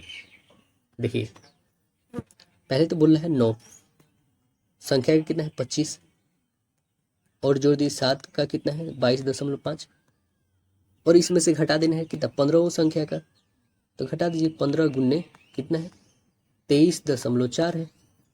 चलिए 9 गुने 25 करिएगा आपका कितना आ जाएगा 225 प्लस ये करिएगा तो 157.5 आएगी। इसमें से घटानी कितनी है आपको इसमें से घटा देना है आपका 351। घटा दीजिए पहले दोनों को ऐड करिए कितना आ जाएगा 382 0.5 में से 351 घटा दीजिए आ कितना जाएगा आपके पास 31.5 31.5 आ गया। अब देखिए जो 14वीं संख्या है उसका 9वीं संख्या से छोड़ करके हमें करना है तो 15 गुने 23.4 में से 31.5 घटा दीजिए बट्टे में 14 काटिएगा तो कितना आ जाएगा पास इसे काटिएगा तो 22.82 आ जाएगी। तो आंसर क्या बनेगा हमारे पास 22.8 क्योंकि 1 दशमलव तक बनाना था आंसर बनेगा ए। तो चलिए अगला प्रश्न देखते हैं हम लोग क्या है। नेक्स्ट प्रश्न देखिएगा आप तो ए की आय बी की आय से 20% अधिक तथा सी की आय ए और बी की आय से 55% कम तो सी की आय ए की आय से कितना प्रतिशत कम है ये हमें बतानी है। चलिए इसे हम लोग बनाते हैं। देखिए इसमें बोल क्या रहा है कि बी की आय हम बी की आय 100 ले लेते हैं ठीक और ए की आय कितनी है 20% ज़्यादा है यानी 120 और सी की आय क्या है सी की आय जो है ए प्लस बी की आय से कितना कम है, तो आइए 100 माइनस 55 करिए बट्टे 100, यानी ए प्लस बी, ए और बी दोनों को ऐड कर दीजिए, कितना आ जाएगा 220 और गुन्ने 45/100 होगी। काटी 1 0 से 1 0 और कटेगी, 5 से काट सकते हैं, 5 2 जा और 5 9 जा, 2 से काटी 11 टाइम्स में, यानी कितनी आ गई 99, यानी सी कितना है 99 है। तो ए माइनस सी, ए में से सी घटा 120 में से 99 घटा दीजिए, कितना आ जाएगा 21 आ जाएगा, है ना 21 आएगा। तो जो कमी आई है 21, इसी को ना निकालना है हमें ए से, गुणे यहाँ पे 100 कर दीजिए, 20 छक के 120, 20 बच्चे, है ना, और कटेगी क्या 3 से 3 2 जा और 3 7 जा, और तो कटेगी नहीं, तो 35/2, 35/2, यानी इसे कैंसिल करिएगा तो कितना आ जाएगा 17.5 रहेगी। देखिए ऑप्शन नंबर कौन सी है, तो राइट आंसर आप देखेंगे ऑप्शन नंबर आपकी बी। नेक्स्ट देखिए, कक्षा के 2 बैच ए और बी है। बैच ए से 44 छात्र और बैच बी में 56 छात्र। यदि बैच ए का औसत भार 43 kg 43 है और बैच बी का भार 39 कीजिएगा 39 है 39 kg, तो पूरी कक्षा का औसत भार हमें केजी में बताना है कितना हो। बहुत ही सिंपल है, देखिए क्या बनेगा। यहाँ पे बोला सीधे 44 मल्टीपल 43 और प्लस करना है 39 मल्टीपल 56, सभी को ऐड कर दीजिए, 44 और प्लस 56 को कितना आ जाएगा 1892 प्लस 2184 बट्टे में हो जाएगा कितना 100, तो इसे ऐड करिए कितना 4076 बट्टे 100, यानी कितना आ जाएगा 40.76। देखिए 40.76 कौन है, 40.76 राइट आंसर आपका ऑप्शन बी बन रहा है। अगला प्रश्न देखिए कि निम्नलिखित में से कौन सी संख्या दी गई श्रृंखला में प्रश्न चिन्ह के स्थान पर लगेगी, तो कौन लगेगा बताइए। देखिए 134 से 129 कितना घटा 5, इसमें कितना घटा -7, तो इसमें कंफर्म है कि -9 घटना चाहिए, यानी 113 आएगा, 9 घटाएगा तो करेक्ट आंसर सी बनेगा। अगला प्रश्न देखिए, कह रहा निम्नलिखित संख्या में 3 शब्द किसी प्रकार से एक समान है और एक समान जो है एक शब्द जो है असमान, वह असमान शब्द को बताना है। देखिए मंगल, मेटिस, बृहस्पति और पृथ्वी, ये सभी देखिएगा तो अब क्या है हमारा ग्रह है, बट ये जो है मेटिस ये है ग्रह नहीं है, तो करेक्ट आंसर यहाँ पे बी बन जाएगा।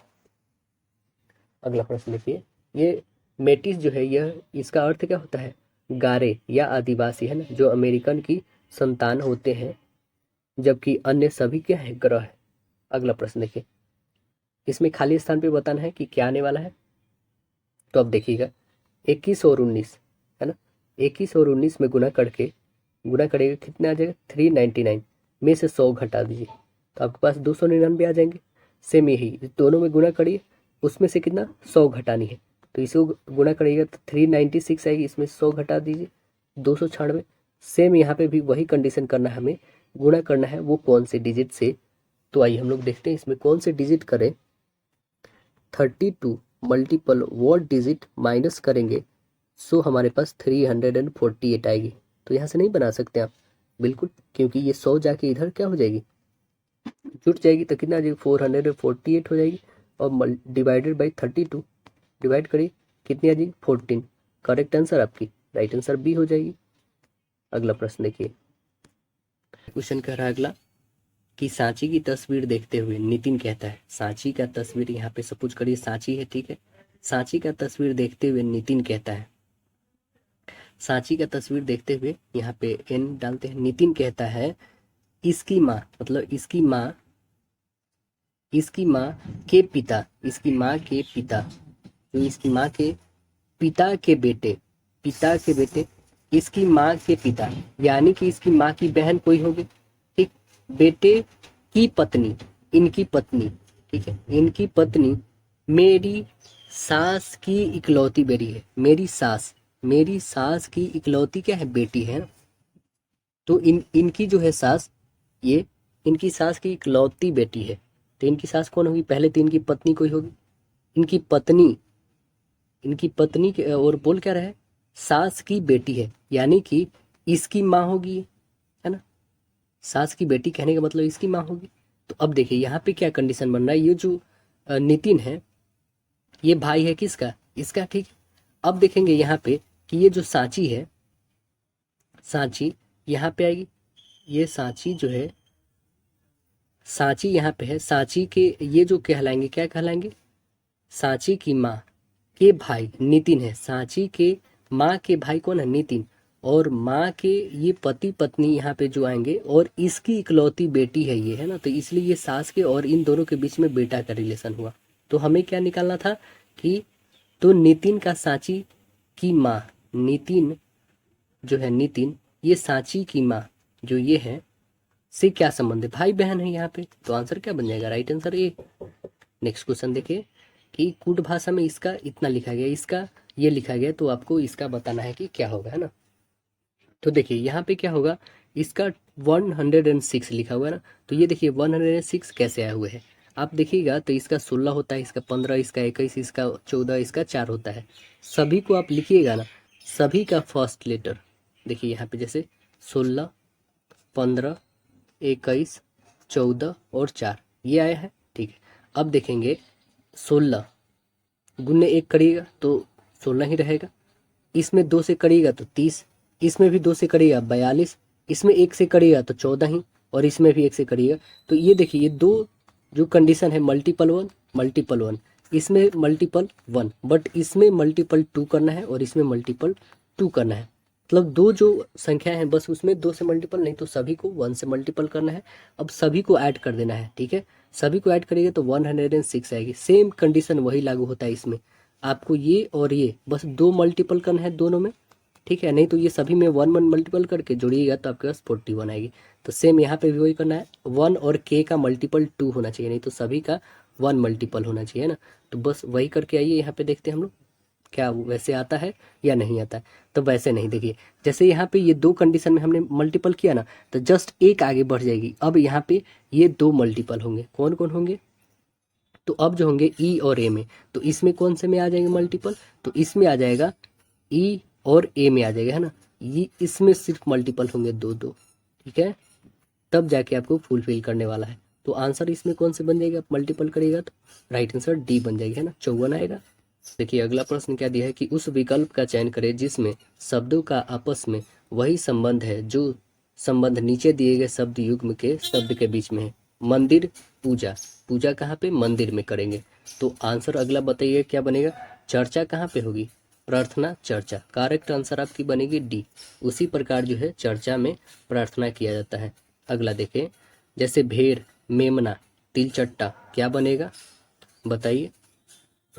भेड़ के छोटे बच्चों के मेमना कहा जाता है, उसी प्रकार तिलचट्टे के छोटे बच्चों को पता है क्या कहते हैं, उसे अंडे, है ना, अंडे कहेंगे या फिर निम्फ कहेंगे, अंडे या फिर निम्फ। अंडे तो इसमें है नहीं, तो आंसर बनेगा राइट आंसर डी, निम्फ इसको बोलेंगे। नेक्स्ट देखिए, कूट भाषा में लिखा गया है, ठीक है ना, इसका 13 होता है, 13 लिखा है। ए का 1 बढ़ा के 2 लिखा है। एन 14 होता है, उसका 42 लिखा गया है। तो आप समझ रहे हैं, मल्टीपल्स ऑफ 3 लिखा गया है। और जी का 7 होता है, मल्टीपल्स ऑफ 4। ओ का 15 होता है, मल्टीपल्स ऑफ 5 75। देख रहे हैं ना, सभी का 1 मल्टीपल 2 3 4 5 ऐसे मल्टीपल। तो इसका 1 का 1 होगा, पी का 2 मल्टीपल 32, और इसका 3 मल्टीपल कितना हो जाएगा 48, और एल का 4 मल्टीपल 48, और ई का 5 मल्टीपल 25। करेक्ट आंसर आपका राइट आंसर सी। कह रहा है कि किसी कूट भाषा में जो है इसको ये लिखा गया है, तो इसे क्या लिखेंगे हम लोग बताना है इसमें। देखिए क्या इसे लिखेंगे, यहाँ पे आप देखिएगा तो सबसे पहले आई से सी कितना का इंक्रीजमेंट हुआ है, तो यहाँ पे इंक्रीजमेंट नहीं बल्कि आई से हम देखेंगे के के बीच में 9 2 11 का डिफरेंस है। फिर एन से एल के बीच में यहाँ पे भी 2 का डिफरेंस, इसमें भी 2, सभी में क्या हो रहा है एक प्लस एक minus, plus minus. Same condition यहाँ पे भी करेंगे हम।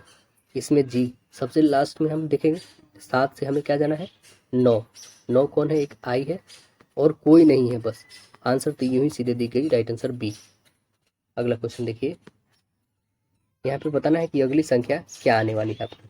तो अगली संख्या क्या आएगी, 13 से 26 52 104। तो अगली संख्या बताइए, यहाँ से कितना बढ़ा 2 टाइम्स, यहाँ से भी ये 26 दूना 52 2 टाइम्स 52 दूना 104, ये भी, तो इसका 2 टाइम्स कर दीजिए, 208। Answer B. 11वीं शताब्दी में निम्नलिखित में से किस चोल शासक की सेना बंगाल पर आक्रमण करने के लिए गंगा तट पहुंची थी? गंगा तक पहुंच गई थी, तो वो किसकी सेना थी? राजेंद्र प्रथम की। आंसर सी बनेगा। राजेंद्र प्रथम के बारे में कहा गया है कि उसने बंगाल की खाड़ी को चोल झील के रूप में प्रदान कर दिया था। राजेंद्र प्रथम ने संपूर्ण सिंघल द्वीप मतलब श्रीलंका को भी जीत लिया था। अगला प्रश्न देखिए, निम्नलिखित में से किस पेशवा शासक ने ब्रिटिश ईस्ट इंडिया कंपनी के साथ बीसन की संधि पर हस्ताक्षर किए थे? तो वो कौन किए थे? बाजीराव द्वितीय किए थे। आंसर बनेगा, राइट आंसर है बाजीराव द्वितीय। बीसन की संधि 1802 में होती है। कब होती है? 1802, 31 दिसंबर को पेशवा बाजीराव और अंग्रेजों के बीच में होता है। पेशवा बाजीराव द्वितीय। लॉर्ड वेलेस्ली की सहायक संधि को स्वीकार करने वाला पहला मराठा सरदार पेशवा बाजीराव द्वितीय थे। सहायक संधि प्रथम बार जो है डुप्ले ने किया था, फ्रांसीसी गवर्नर था ये। अगला प्रश्न देखिएगा, 1969 में जवाहरलाल नेहरू विश्वविद्यालय के पहले कुलपति कौन बने? कौन बने थे पहले कुलपति? तो जी पार्थ सारथी। करेक्ट आंसर डी बनेगा, जी पार्थ सारथी बने थे। अगला देखिए कि पोला त्योहार निम्नलिखित में से किस राज्य से संबंधित है? किस राज्य से है? महाराष्ट्र से। आंसर करेक्ट ए बनेगा, महाराष्ट्र। निम्नलिखित में कौन सा राज्य भारत में लिग्रानाइट कोयले का सबसे बड़ा उत्पादक है? कौन है सबसे बड़ा? तमिलनाडु है। करेक्ट आंसर ए बनेगा, तमिलनाडु। भारत में पहली रेल लाइन का निर्माण किस साल हुआ था? कब हुआ था भारत में? करेक्ट आंसर बनेगा आपका ए 1853, 1853 में होता है। 16 अप्रैल को मुंबई से थाने तक चलता है, 34 किलोमीटर। किसके शासनकाल में? तो उस समय गवर्नर जनरल कौन था? लॉर्ड डलहौजी था, उसके शासनकाल में चला था। अगला प्रश्न देखिएगा कि निम्नलिखित में कौन सा भाग मेघालय के पठार का एक उपमंडल नहीं है? कौन सा भाग नहीं है? तो गारो तो है, जैंतिया भी है, खासी भी है, लेकिन ये धनसिरी नहीं है। तो आंसर करेक्ट सी बनेगा। धनसिरी नदी जो है भारत के असम और नागालैंड राज्य की बहने वाली नदी है। उत्पत्ति एवं संरचना की दृष्टि से मेघालय का पठार प्रायद्वीपीय पठार का ही पूर्वी विस्तार है, जो राजमहल गारो गैप अथवा मालदा गैप के द्वारा अलग होती है। अगला है कि निम्नलिखित में से किस टीम ने 36वें राष्ट्रीय खेल में राजा भलिंद्र सिंह ट्रॉफी जीती है? तो कौन सी टीम जीती है? यह है सर्विसेज टीम। आंसर सी बनेगा, सर्विसेज टीम। 36वीं राष्ट्रीय खेल की मेजबानी कौन राज्य किया है? गुजरात किया है। सर्विसेज ने लगातार चौथी बार यह अपना खिताब कब्जा किया है। सर्विसेज 61 स्वर्ण पदक, 35 को रजत और 32 को कांस्य पदक जीते हैं। भारतीय ओलंपिक संघ की स्थापना कब होती है? 1927 में। 37वें राष्ट्रीय खेल का आयोजन कहाँ पे किया गया है? तो यह किया गया गोवा में। कहाँ पे? गोवा में। 37वां राष्ट्रीय खेल का आयोजन गोवा में। और 30वां राष्ट्रीय खेल 2024 में आयोजन कहाँ पे किया जाएगा? उत्तराखंड में किया जाएगा, है ना। और जिसमें उत्तराखंड की जो है राज्य पक्षी मोनाल जो है वो शुभंकर माना गया है। अगला प्रश्न देखिएगा, भारत के 4 बड़े मेट्रो शहर दिल्ली, मुंबई, चेन्नई, कोलकाता को जोड़ती है कौन सा राजमार्ग है? तो करेक्ट आंसर आपका बनेगा स्वर्णिम चतुर्भुज। आंसर बी बनेगा। स्वर्णिम चतुर्भुज योजना के अंतर्गत 5846 किलोमीटर लंबे राजमार्ग को जोड़ा गया है। अगला है कि लोहा किस राज्य की, लाहो जो है किस राज्य की लोक नृत्य है? लाहो किसका है? मेघालय का है। आंसर डी बनेगा। कहाँ की है? मेघालय राज्य की है। यह पुरुष और महिलाओं द्वारा दोनों के द्वारा यह किया जाता है। जयंतिया जनजाति है इस नृत्य का उत्सव प्रदर्शन करती है। देखिए अगला प्रश्न है, डोबेराइनर के त्रिक के संबंध में इनमें कौन कथन सही नहीं है वो बताना हमें। तो अब देखेंगे पहला कथन क्या है, यदि 3 तत्वों को उनके परमाणु द्रव्यमानों के अवरोही क्रम में व्यवस्थित किया जाता है तो तीसरे तत्व का परमाणु द्रव्यमान अन्य 2 तत्वों के परमाणु द्रव्यमानों के औसत के लगभग बराबर होता है। ये बिल्कुल गलत है। क्लोरीन, ब्रोमीन और आयरन डोबेनर त्रिक बनाते हैं, बिल्कुल बात सही बोला है। यदि 3 तत्वों के उनके परमाणु द्रव्यमानों के अवरोही क्रम में व्यवस्थित किया जाता है तो मध्य तत्व का परमाणु द्रव्यमान जो है अन्य 2 तत्वों के परमाणु द्रव्यमान के औसत के लगभग के बराबर होते हैं, ये भी बात सही बोला है। लिथियम, सोडियम और पोटेशियम डोबेनर त्रिक नियम बनाते हैं, ये भी बात सही है। यानी करेक्ट आंसर आपका क्या हो गया? राइट आंसर ए बन गया। अगला, द्वितीय विस्थापन अभिक्रिया के परिणाम स्वरूप निम्नलिखित में से क्या होता है? क्या होता है? तो अब देखेंगे इसमें क्या क्या होता है। इसमें होता है रंग बदल जाता है, और क्या होता है, अवक्षेप भी बनते हैं। तो करेक्ट आंसर आपका राइट आंसर डी बनेगा।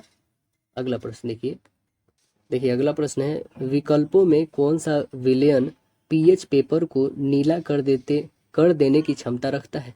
तो कौन है ये? यह है सोडियम हाइड्रोक्साइड है। कौन है? Sodium hydroxide, NaOH। Sodium hydroxide को कास्टिक सोडा भी कहा जाता है। इसका पीएच मान 14 होता है। अगला देखिए, कुछ जीवाणु मतलब बैक्टीरिया की क्रिया द्वारा घोरों, खरगोशों आदि जैसे प्राणियों में आहार में मौजूद सेलुलोज का पहचान इनमें से किस स्थान पर हो जाता है? किस स्थान पर हो जाता है? तो आंसर बनेगा अंधनाल में। करेक्ट आंसर आपका सी बनेगा, अंधनाल। मनुष्य जो है सेलुलोज का पाचन नहीं कर पाते हैं क्योंकि इनमें बीटा एसिटाइल लिंकेज को जोड़ने के लिए आवश्यक एंजाइम की कमी होती है। तो करेक्ट आंसर सी बनेगा। अगला देखिए, निम्नलिखित में से कौन सा मानव जो है शरीर के संचालन के लिए मुख्यतः उत्तरदायी हो सकते हैं? तो कौन हो सकते हैं? तंत्रिका और पेशीय ऊतक का संयोजन। आंसर बनेगा राइट आंसर बी होगा। अगला देखिए, 25 महिलाएं किसी कार्य को 60 दिनों में पूरा कर सकती है। कार्य शुरू होने के कितने दिन बाद 15 महिलाएं और लगाई जानी चाहिए ताकि 45 दिनों में काम को पूरा किया जा सकते? कितनी महिलाएं और लगाई जा सकती? देखिए बहुत ही आसान क्वेश्चन है। यहाँ पे बोल क्या रहा है, पहली है 23 महिला किसी कार्य को 60 दिनों में करती है। ठीक है, अब कार्य शुरू होने के कितने दिन बाद 15 महिलाएं और लगाई गई हैं? पहले 25 थी, अब 15 लगाई गई, तो यानी कितनी हो गई? टोटल 40 हो गई। ये 40 महिलाएं कितने दिनों के बाद लगाई जानी चाहिए ताकि काम को जो है 45 दिनों में पूरा किया जा सकता है? कितनी लगाई जानी चाहिए? तो देखिए इसे हम कैसे सॉल्व करेंगे। आइए यहाँ पे बनाते हैं हम लोग। इधर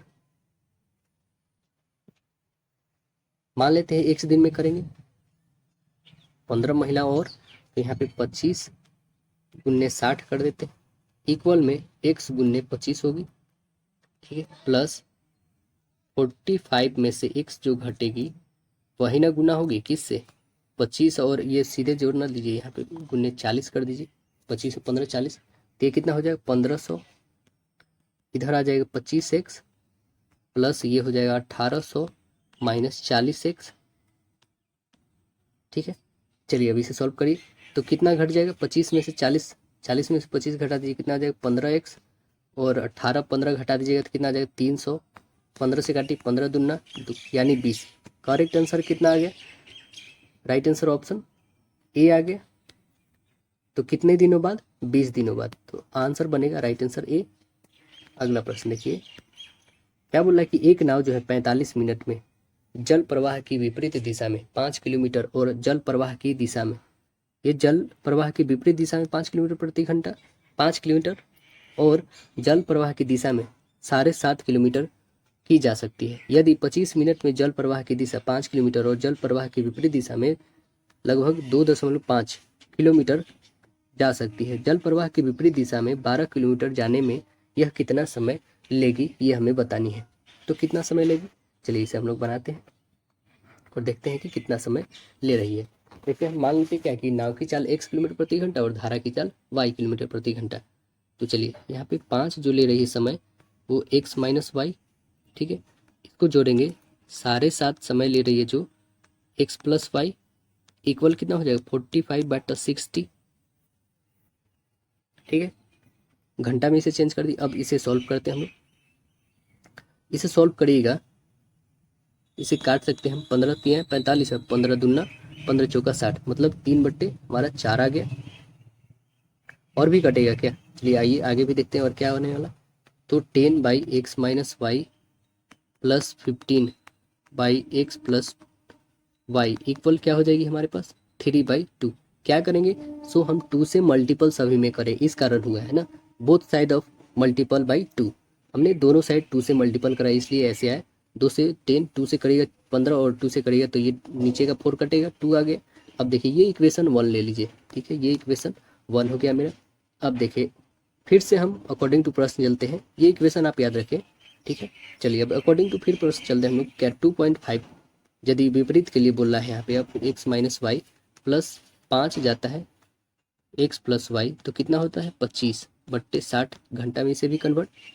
अब चलिए इसे भी हम लोग 2 से मल्टीपल कर देते क्योंकि पॉइंट में है तो ये आ जाएगी पॉइंट से 5x माइनस वाई और ये हो जाएगी 10x प्लस वाई 10 है इक्वल कितनी हो जाएगी, इसे काट सकते हैं आप। तो आ कितना जाएगी 5/6 क्योंकि 2 से मल्टीपल। ये इक्वेशन 2, आपने इक्वेशन 1 और 2 में से क्या करना है, घटा देना है, ठीक है। अब इसमें जो है इक्वेशन 2 में आपको 3 से मल्टीपल करना है ताकि एक दूसरे के इक्वल में आ जाए, ठीक है। तो यहाँ पे इक्वल आ जाएगी।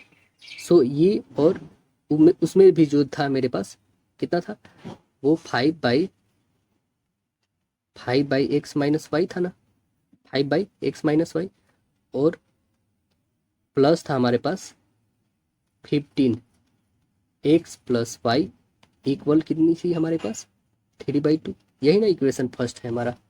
फर्स्ट और सेकेंड में आप देखेंगे क्या कि सब इसमें भी x 5/x माइनस वाई और उसमें भी 5-x/वाई है। चलिए इसे हम लोग काटते हैं माइनस करके, तो काटिएगा तो आपके पास क्या आ जाएंगे, आपके पास आ जाएंगे 5/x माइनस वाई इक्वल 1/2 आएगा क्योंकि 3 में से 5/2 घटाएगा तो इतना आएगा ना। तो ये जो आ गई तो x माइनस वाई इक्वल कितनी आ गई आपके पास 10 किलोमीटर प्रति आवर। ये x माइनस वाई की वैल्यू है, ठीक है। अब अभिष्ट जो हमारे पास टाइम है वो 12 बाई जो आई है 10 मल्टीपल 60 से कर देंगे, काटी 0, 12×6 = 72 यानी 72 क्या होगी 72 मिनट। करेक्ट आंसर आपके पास क्या आ गया, option number right answer A हो गए 72 मिनट। अगला प्रश्न देखेंगे कि अमन एक पुस्तक श्रेया को 7% के लाभ पर बेचता है और श्रेया उसे किरण को 11% लाभ पर बेचती है। यदि किरण उसके लिए 11,877 का भुगतान करती है, अमन के लिए लागत मूल्य क्या होगा, ये हमें बतानी है। तो हम मान लेते क्या कि अमन का पुस्तक का मूल्य कितना है 100 रुपया। चलिए पुस्तक का मूल्य उसका 100 रुपया है, तब क्या करेंगे कि 107/100 गुन्ने 111/100 टोटल कितना दे रहा है 11,877 रुपया। तो x की इक्वल कितना हो जाएगा 11,877/100 गुन्ने 100 बट्टे में कितना आ जाएगा 107 गुन्ने 111। इसको काटिएगा तो कितना आ जाएगा आपके पास 10,000। x की वैल्यू कितनी आ गई 10,000। तो अमन के लिए पुस्तक का लागत कितना है 10,000 रुपया। ऑप्शन नंबर आपका राइट आंसर बनेगी ऑप्शन बी। नेक्स्ट क्वेश्चन देखें, बोला एक समूह में 7 व्यक्तियों का औसत भार 43 kg है, 43 है। जब कोई नया व्यक्ति समूह में शामिल होता है तो औसत भार 3 kg बढ़ जाता है। तो नए व्यक्ति का भार कितना होगा हमें बतानी है। नए व्यक्ति की भार कितनी हो जाएगी 8 गुने 3 प्लस 43 यानी 24 प्लस 43 यानी 67। ऑप्शन नंबर कौन सा है सी राइट आंसर आपका। अगला देखिए x प्लस वाई 13 है, X cube plus Y cube की वैल्यू 559 है। तो x इंटू वाई की वैल्यू हमें बतानी है। तो चलिए इसे x वाई की वैल्यू हम लोग निकालते हैं। यहाँ पे देखेंगे आप यहाँ पे x प्लस वाई इक्वल 13 है, X cube plus Y cube की वैल्यू 559 है।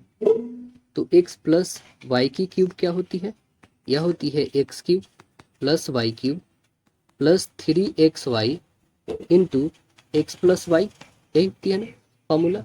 बस इस पे रखिए, इसकी वैल्यू दी हुई है 13 इक्वल 559 प्लस 3xy मल्टीपल 13। यहाँ से xy की वैल्यू निकल जाएगी ना। अब देखिए यहाँ पे 559 है, इसमें हम लोग कितना ऐड कर देंगे 559 प्लस 39xy इक्वल कितनी आ जाएगी ये 2197।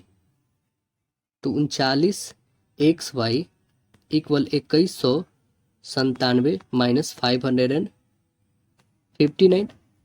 एक्स वाई की वैल्यू कितनी आ जाएगी? एक्स वाई की वैल्यू आपकी 1638/39।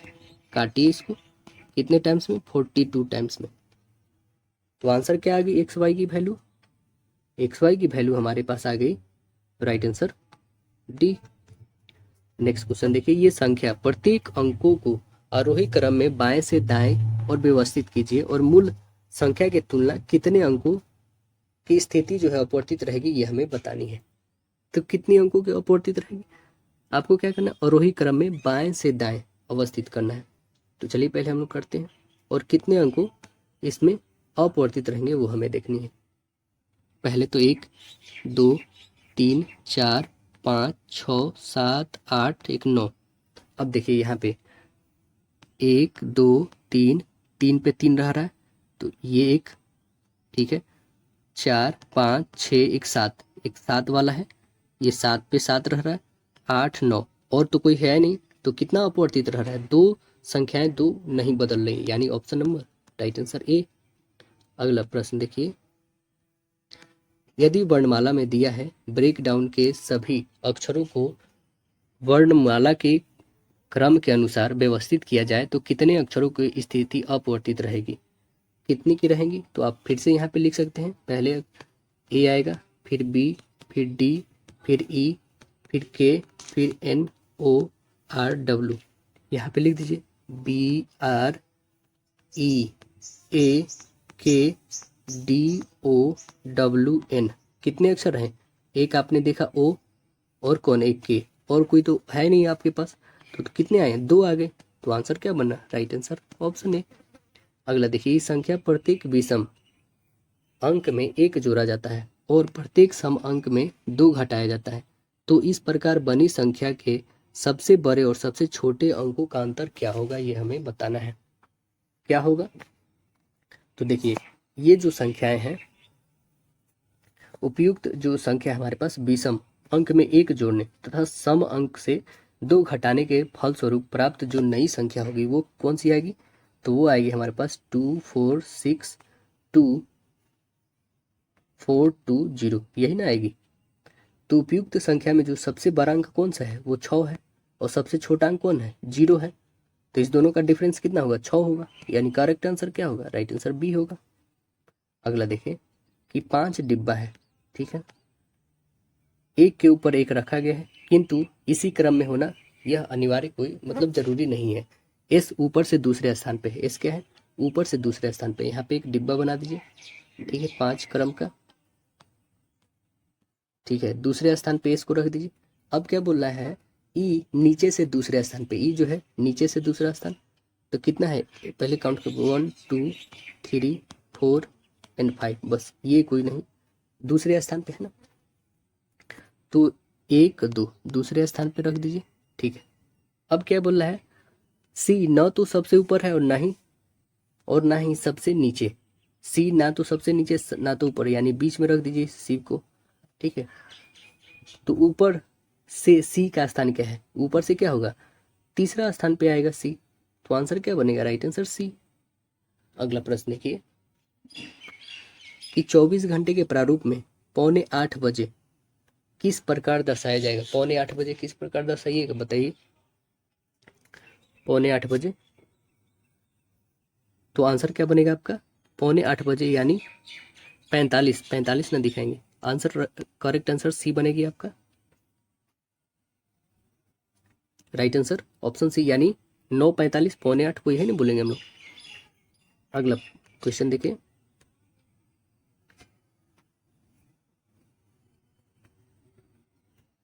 पौने आठ मीन्स क्या बोलेंगे हम लोग? 7:45 को बोलेंगे। कितना? 7:45 को 7:45 बोला जाता है, तो आंसर इसलिए सी बोलेगा, सी बनेगा हमारा। देखिए, विद्यार्थियों की एक कक्षा में राधिका का स्थान शीर्ष से 18, नीचे से 32वां, तो कक्षा में कुल कितने हैं? दोनों को ऐड करके एक और बड़ा, एक कम कर दीजिए, दोनों को ऐड करिए कितना आ जाएगा? 50, 50 में से एक कम यानी 49, करेक्ट आंसर आपका सी। अगला प्रश्न देखिए, गिरधर एक मंदिर में था, उसका मुख पश्चिम की ओर था, इधर था, वह टोकन लेने के लिए दक्षिणावर्त, दक्षिणावर्त मीन्स 45 डिग्री मुड़ा, ठीक है, यानी कि ये इतना नहीं मुड़ा, ये आधा मुड़ा, यहाँ तक गया, ठीक, मुड़ता है। फिर दक्षिणावर्त दिशा में, 180 मुड़ता है, यानी यहाँ से वो यहाँ पे सीधे आ गया, ठीक है। अब यहाँ था, अब यहाँ आ गया, दक्षिणावर्त मुड़ा। फिर वामावर्त जो है 45 डिग्री, यहाँ से अब 45 डिग्री मुड़ना, मीन्स कहाँ, यहाँ पे आना है ना, 45 यहाँ पे आएगा, ठीक है। तो ये 45 आ गया, ये जो है अभी पूरब की तरफ है, 45 वामावर्त। अब उसका मुख जो है किस दिशा, तो आंसर आपका सीधे है डी, पूरब में है। अगला प्रश्न देखिए, बोल क्या रहा है कि कक्षा में आयोजित एक परीक्षा में रमेश का स्थान शीर्ष से 16वां और नीचे से 21वां, यदि 21 विद्यार्थी उत्तीर्ण हुए तो कक्षा में कितने विद्यार्थी अनुत्तीर्ण हुए, भी हमें बतानी है। तो कितना हो जाएगा, 16 और प्लस 21 कर दीजिए, माइनस 1 घटा दीजिए, कितना आ जाएगा टोटल 36, और 36 में से जो है उत्तीर्ण कितने हो गए 21, तो घटा दीजिए 21 इसमें से, यानी 15 को अनुत्तीर्ण, करेक्ट आंसर डी। अगला है, एक समूह में 5 लड़कियां, प्रत्येक की लंबाई अलग अलग है, एच केवल ई से छोटा है, एच जो है केवल किससे छोटा है, सिर्फ जो है ई से छोटा है, ठीक है, ई से क्या है, छोटा है, केवल ई से छोटा है। पी, एफ जो है पी के जितना लंबा नहीं है, ठीक है, पी जितना लंबा नहीं है, यानी कि एफ जो है पी जितना लंबा नहीं है। पी जी से छोटा है, पी जो है किससे, जी से छोटा है। उनमें सबसे छोटा कौन है, सबसे छोटा कौन है, बताइए कौन है सबसे छोटा, यहाँ पे दिख रहा है ना एफ, यानी करेक्ट आंसर आपका राइट आंसर बी। एक निश्चित कूट भाषा में इसको ये लिखा गया, इसको ये, तो आपको इंग्लिश का बताना है क्या कूट भाषा होगा। तो आप देखिएगा, ये हमारा जो वर्णमाला है ये क्रम में व्यवस्थित किया गया, जैसे 3, 15, 14, 19, 21, 13, 5 है ना, तो यहाँ पे भी देखिए 3, 5, 13, 14, 15, 19, 21, ऐसे क्रम वाइज में किया गया है। तो बस आपको यही करना है।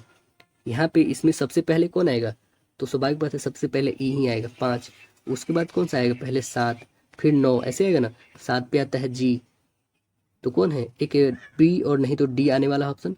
अब देखिए बी के बाद हमारे पास क्या है, उसके बाद 8 आएगा, ठीक है, उसके बाद 9, 9 आएगा, 9 कौन सा आ रहा है, इसमें आ रहा है, इसमें तो आ नहीं रहा, 14 आ जा रहा है, यानी करेक्ट आंसर बस बी बनेगा आपका।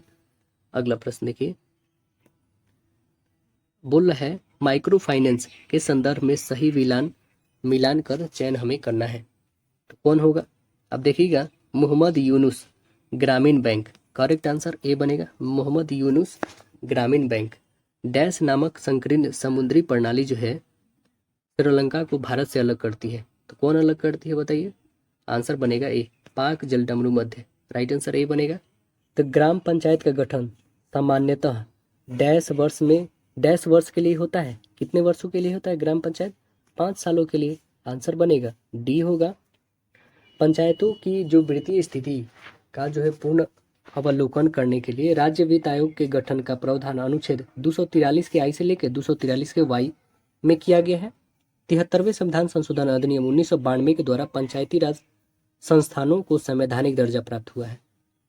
अगला क्या है, निम्नलिखित में से किस वेद में कर्म कांड ग्रंथ के रूप में जाना जाता है, तो किस वेद को जानते हैं, वो ग्रंथ है यजुर्वेद, आंसर बनेगा ए, यजुर्वेद है। यजुर्वेद कर्म कांड के रूप में जाना जाता है। विभिन्न अवसरों पर की जाने वाली पारंपरिक पूजा ऋचाओं का जो है क्रियात्मक एवं कर्म कांड कहलाता है। यजुर्वेद यज्ञ जो है प्रधान कर्म कांडीय और बलि प्रधान वेद है। ऋग्वेद के तीसरे मंडल में सूर्य देवता सावित्री को समर्पित प्रसिद्ध गायत्री मंत्र है। ऋग्वेद के 2 ब्राह्मण ग्रंथ है, ऐतरेय एवं कौस्तकी तथा शंखनाद। 9वें मंडल में देवता सोम का उल्लेख है ऋग्वेद के, और 10वें मंडल में चतुर्वर्णीय समाज की संकल्पना का अवधारणा है। अगला प्रश्न है, 1867 में बॉम्बे में जो है आत्माराम पांडुराम द्वारा स्थापित डैश धार्मिक और सामाजिक सुधार का एक आंदोलन था, तो वह किसका था, प्रार्थना समाज के, आंसर बनेगा राइट आंसर है प्रार्थना समाज के था। प्रार्थना समाज के प्रणेता कौन थे, केशव चंद्र सेन थे। अगला देखिए, भारत में न्यूनतम आवश्यकता कार्यक्रम 5वीं पंचवर्षीय योजना किस वर्ष शुरू किया गया था, 5वीं पंचवर्षीय योजना के डैश वर्ष में शुरू किया गया था, तो आंसर बनेगा आपका राइट आंसर बी, पहले वर्ष में, राइट आंसर बी बनेगा। ये कब से कब तक चलता है, 1974 से लेके यह 78 तक चलता है, मात्र 4 वर्षों तक चलता है। इसी में 20 सूत्री कार्यक्रम को लागू किया गया था। अगला प्रश्न देखिएगा, कौन सी अक्षांश रेखा भारत के मध्य से होकर गुजरती है जो देश की जलवायु को प्रभावित करती है? कौन सी है? कर्क रेखा है। करेक्ट आंसर बनेगा कर्क रेखा। कर्क रेखा जो उत्तरी गोलार्ध में विषुवत रेखा से 23.5 डिग्री उत्तर की कोणीय दूरी पर स्थित है। ये भारत के जो है 8 राज्य से होकर गुजरता, आपको पता है। गुजरात, राजस्थान, मध्य प्रदेश, छत्तीसगढ़, झारखंड, पश्चिम बंगाल, त्रिपुरा और मिजोरम है। अगला प्रश्न देखिएगा कि भारत में अरेबिका कॉफी किस राज्य में उगाई जाती है? तो अरेबिका कॉफी किस राज्य में उगाई जाती है? वो आंसर बनेगा डी, कर्नाटक में। वैसे भारत में सबसे ज़्यादा जो पूछी जाए कि कॉफी किस राज्य में उगाई जाती है, तो वो कर्नाटक ही है। अगला प्रश्न देखिएगा, निम्नलिखित में कौन ब्रिटिश भारत में भारतीय सिविल सेवा में भर्ती होने वाले पहले भारतीय थे? तो वह कौन थे? वो सत्येंद्र नाथ टैगोर जी थे। आंसर बनेगा सी, सत्येंद्र नाथ टैगोर 1864 में सिविल सेवा परीक्षा में सफलता प्राप्त किए थे। अगला प्रश्न देखिए, ओलंपिक में भारत के प्रथम ध्वजवाहक का नाम क्या था? उनका नाम था पुरमा बनर्जी। क्या नाम था? पुरमा बनर्जी। राइट आंसर बी बनेगा। 400 मीटर की धावक को यह सम्मान 1920 में बेल्जियम के एंटवर्प ओलंपिक में मिला था। नेक्स्ट प्रश्न, निम्नलिखित में कौन सा कथन जो है इसमें गलत है, आपको बताना है। कौन गलत है? देखिए, प्रत्येक जीन एक विशेष लक्षण प्रदर्शित करते हैं। बिल्कुल सही है। प्रत्येक प्रजनन कोशिका प्रत्येक युग्म से एक गुणसूत्र ग्रहण करेगी। ये भी बात सही है। युग्म निर्माण के समय 2 युग्म विकल्पी के एक साथ होते हैं। ये बिल्कुल गलत है। जीन गुणसूत्र पर स्थित होते हैं। ये भी सही, यानी करेक्ट आंसर आपका राइट आंसर सी। प्रकाश संश्लेषण के दौरान उत्पन्न होने वाला प्रमुख गैसीय अवशिष्ट उत्पाद कौन सा है? कौन सा है? तो यह है ऑक्सीजन। करेक्ट आंसर आपका राइट आंसर बी बनेगा, ऑक्सीजन है। नेक्स्ट प्रश्न है क्या कि निम्नलिखित विकल्पों में कौन लैक्टिक अम्ल के प्राकृतिक स्रोतों में से एक है? कौन है? तो यह दही। करेक्ट आंसर ए बनेगा। निम्नलिखित में कौन ऊर्जा का गैर पारंपरिक स्रोत नहीं है? कौन नहीं है? परमाणु ऊर्जा नहीं है। आंसर बनेगा ये, परमाणु ऊर्जा। परिस्थितिकी तंत्र में विभिन्न पोषी स्तरों के माध्यम से ऊर्जा प्रवाह किस प्रकार संचरित होता है? किस प्रकार होता है? तो प्रत्येक उच्चतर पोषी स्तर के साथ ऊर्जा कम हो जाता है। आंसर बनेगा राइट आंसर बी। अब देखिएगा, ए बी सी तीनों को निवेश करता है ना, एक साथ व्यवसाय शुरू करते हैं। प्रत्येक 3 महीने बाद ए अपना निवेश दुगुना कर देता है और बी अपनी निवेश आधा कर लेता है। सी का निवेश जो है अपवर्तित रहता है। यदि सी का कुल लाभ 54,735 है तो सी का लाभ का हिस्सा ज्ञात करना है हमें। तो सी का लाभ आइए हम लोग निकाल लेते हैं यहाँ पे। चलिए, यहाँ पे देखिए, हम मान लेते क्या कि प्रारंभिक निवेश जो था उसका x था, तो इसका 16x क्योंकि दिया हुआ रेशियो में इसलिए, और इसका 11x। ए बी एंड सी का तीनों का है। तो ये जो तीनों रेशियो दिया है, एक वर्ष के अंत में जो निवेश करता है, तो हम लोग इसमें किसे मल्टीपल करेंगे? इसमें हम लोग जो मल्टीपल करेंगे हमारा, ये जो हमारे पास 3 महीना बाद है ना, 3 मंथ्स बाद, तो 3x plus 2x multiple 3 plus 4x multiple 3 plus 8x multiple 3 है ना। ये मल्टीपल होगी ratio by 16x multiple 3 plus 8x into 3 और plus 4x into 3 plus 2x multiple 3। ये रेशियो किसकी होगी? आप समझ रहे हैं ना, ये सभी में हम क्या कर रहे हैं, अपना जो 3 महीना बाद वाली है वो दुगुना हो जा रही है। इस कारण इसमें हम लोग को तीनों से मल्टीपल करनी पड़ रही है ना। तो ये जब कंडीशन आप सबको मल्टीपल करिएगा, वो कितनी आ जाएगी टोटल? 132 x। तो इसे आप रेशियो में रहने देते हैं आप 45x is to 90x is to 44x। ये रेशियो आएगी 45x ratio 90x ratio 132x रहेगी। अब देखिए, इसे और भी छोटा कर सकते हैं, 15, इससे भी 15x रहेगी, सब में x है, ये 30 हो जाएगी, ये हो जाएगी 44x। तो ये हमारी लास्ट रेशियो है। अब जो सी का लाभ है, सी का यही ना 44, सी का जो लाभ है टोटल निवेश कितना है 54,735 बट्टे सभी को ऐड कर दीजिए 15 30 44 सभी को ऐड करेंगे तो कितना आ जाएगा 89 गुने कितना 44, यही सी पे निकालना है। काटिए इसको, काटिएगा तो कितना आ जाएगा 615 गुने 44, आंसर कितनी आ जाएगा पास 27,060। 27,060 कौन सी ऑप्शन है देखिए, तो करेक्ट आंसर आपका 27,060 राइट आंसर सी हो गए। अगला देखिए, कक्षा में 1/2 छात्र न तो संस्कृत जानते हैं और ना ही फ्रेंच, लेकिन 1/6 विद्यार्थी संस्कृत जानते हैं। कितने छात्र संस्कृत और फ्रेंच दोनों जानते हैं? यदि फ्रेंच जानने वाले छात्रों की कक्षा में कुल छात्रों का 1/8वां हिस्सा है तो कितना जानेंगे? अब देखेंगे, माना कि कुल जो हमारे कक्षा में छात्रों की संख्या कितनी है, x है, ठीक है, और संस्कृत और फ्रेंच जानने वाले की x/2 है और फ्रेंच जानने वाले की x/8 है। तो चलिए संस्कृत और फ्रेंच दोनों जानने वाले की संख्या हम लोग निकालते हैं यहाँ पे। तो क्या करेंगे, यहाँ पे टोटल जो x है इसमें से घटा लेंगे कितना, x/2 plus x/6 plus x/8 को घटा लीजिए। तो x इसमें से घटाइएगा तो कितना आ जाएगा, इसका एलसीएम सभी को ले लेंगे 24, ये 24x सीधे लिखे ना, 24x में से घटा लीजिए कितना, क्या जाएगा आपका 12x plus 4x plus 3x by 24 रखिए सभी के। 24 में से कितना 16 3 19, 24 में से 19 घटा दीजिएगा 5x बट्टे 24, तो कितना आ गया 5/24। ऑप्शन देखिए तो राइट आंसर आपका ऑप्शन नंबर सी। नेक्स्ट है कि यदि दो संख्याओं के वर्गों का योग दिया है 313 और संख्याओं के योग का वर्ग 625, तो संख्या का गुणनफल हमें ज्ञात करना है। संख्या का गुणनफल क्या हो जाएगी, तो आप देखेंगे क्या कि x² प्लस y² कितना है 313 दिया हुआ है ना।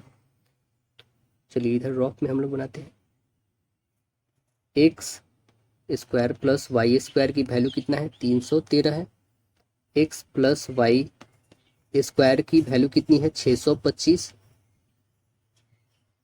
तो यहाँ पे x प्लस वाई की हम लोग वैल्यू लिख सकते हैं ना कि a² प्लस b² और प्लस 2xy होगी ना। तो यहाँ पे हमारे पास x प्लस वाई की वैल्यू कितनी दी है 625, रखिए 625 इक्वल में हो जाएगी 625 इक्वल x प्लस वाई की वैल्यू कितनी है 313 प्लस 2xy है ना 2xy। तो यहाँ से हमें xy की वैल्यू मिल जाएगी, हमें गुणनफल ही तो निकालनी थी ना। तो गुणनफल से पता, अब 625 में से 313 घटा दीजिए कितना आ जाएगा 312, 312/2 काटिए इसको कितना आ जाएगा 156।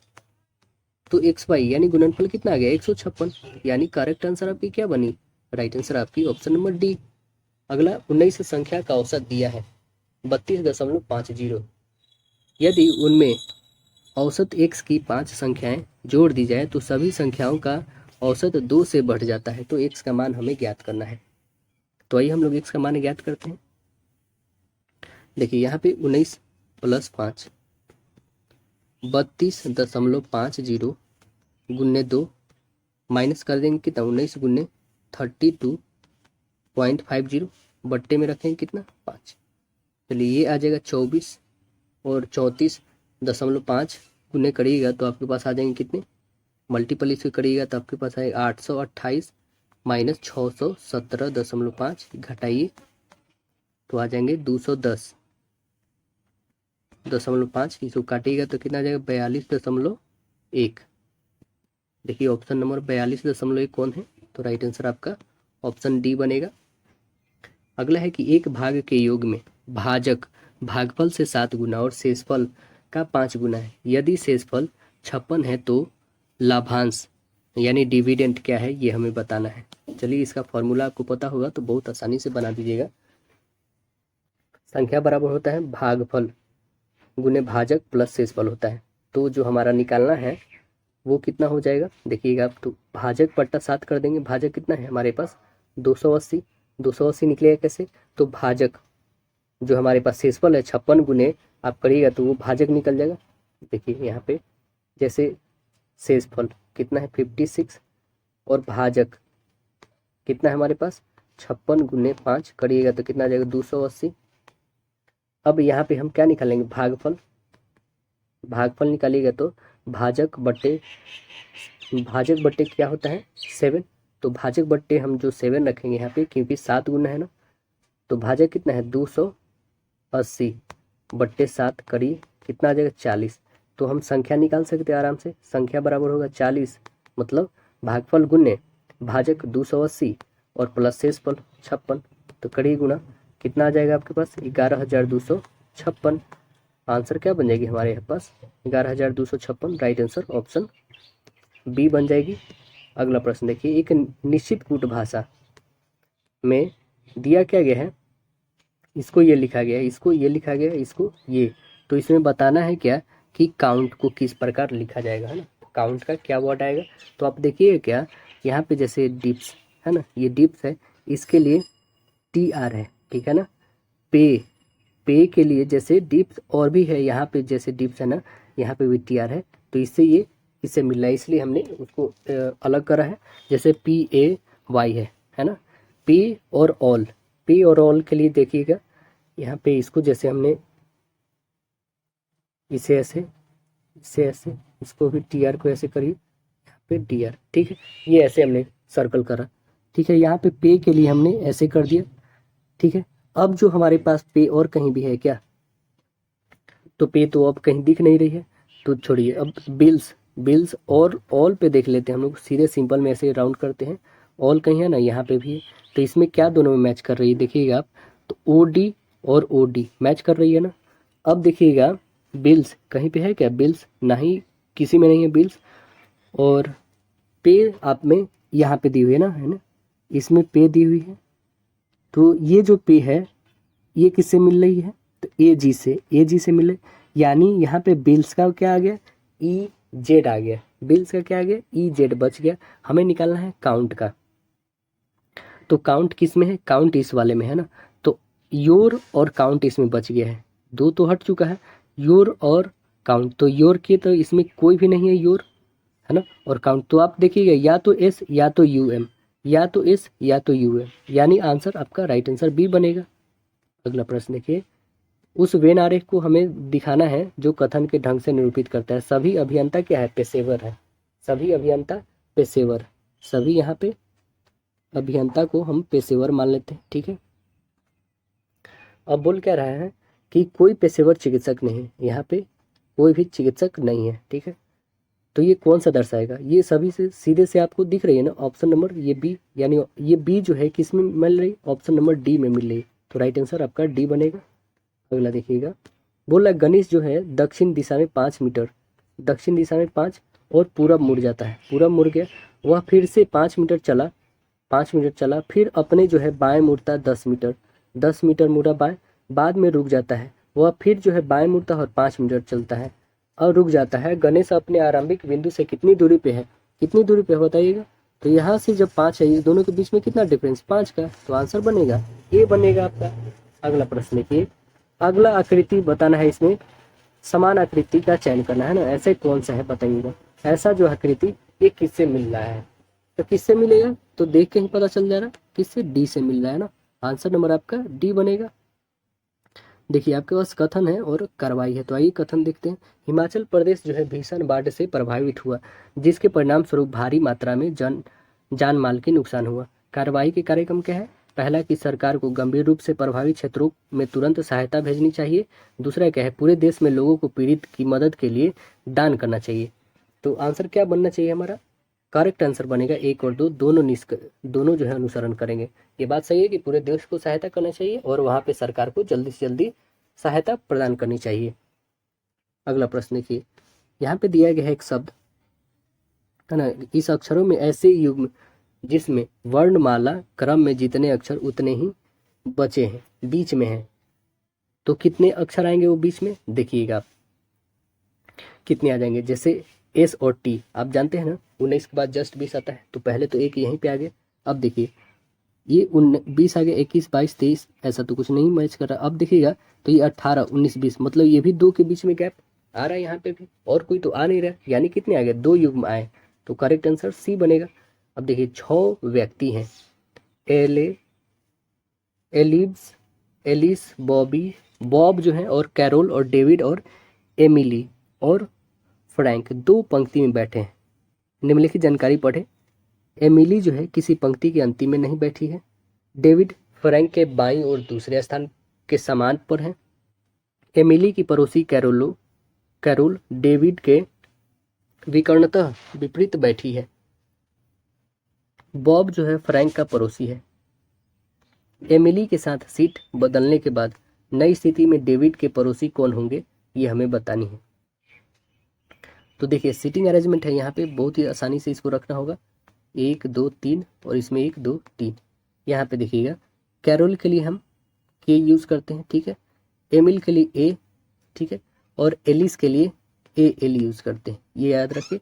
एलिस के लिए एल, डेविड के लिए तो डी यूज़ करेंगे और बॉब के लिए तो बी कर लीजिए और फ्रैंक के लिए एफ कर लेते हैं हम, ठीक है। अब देखिए एली जो है एमिली के साथ सीट बदलने के बाद नई स्थिति में डेविड के पड़ोसी कौन होंगे।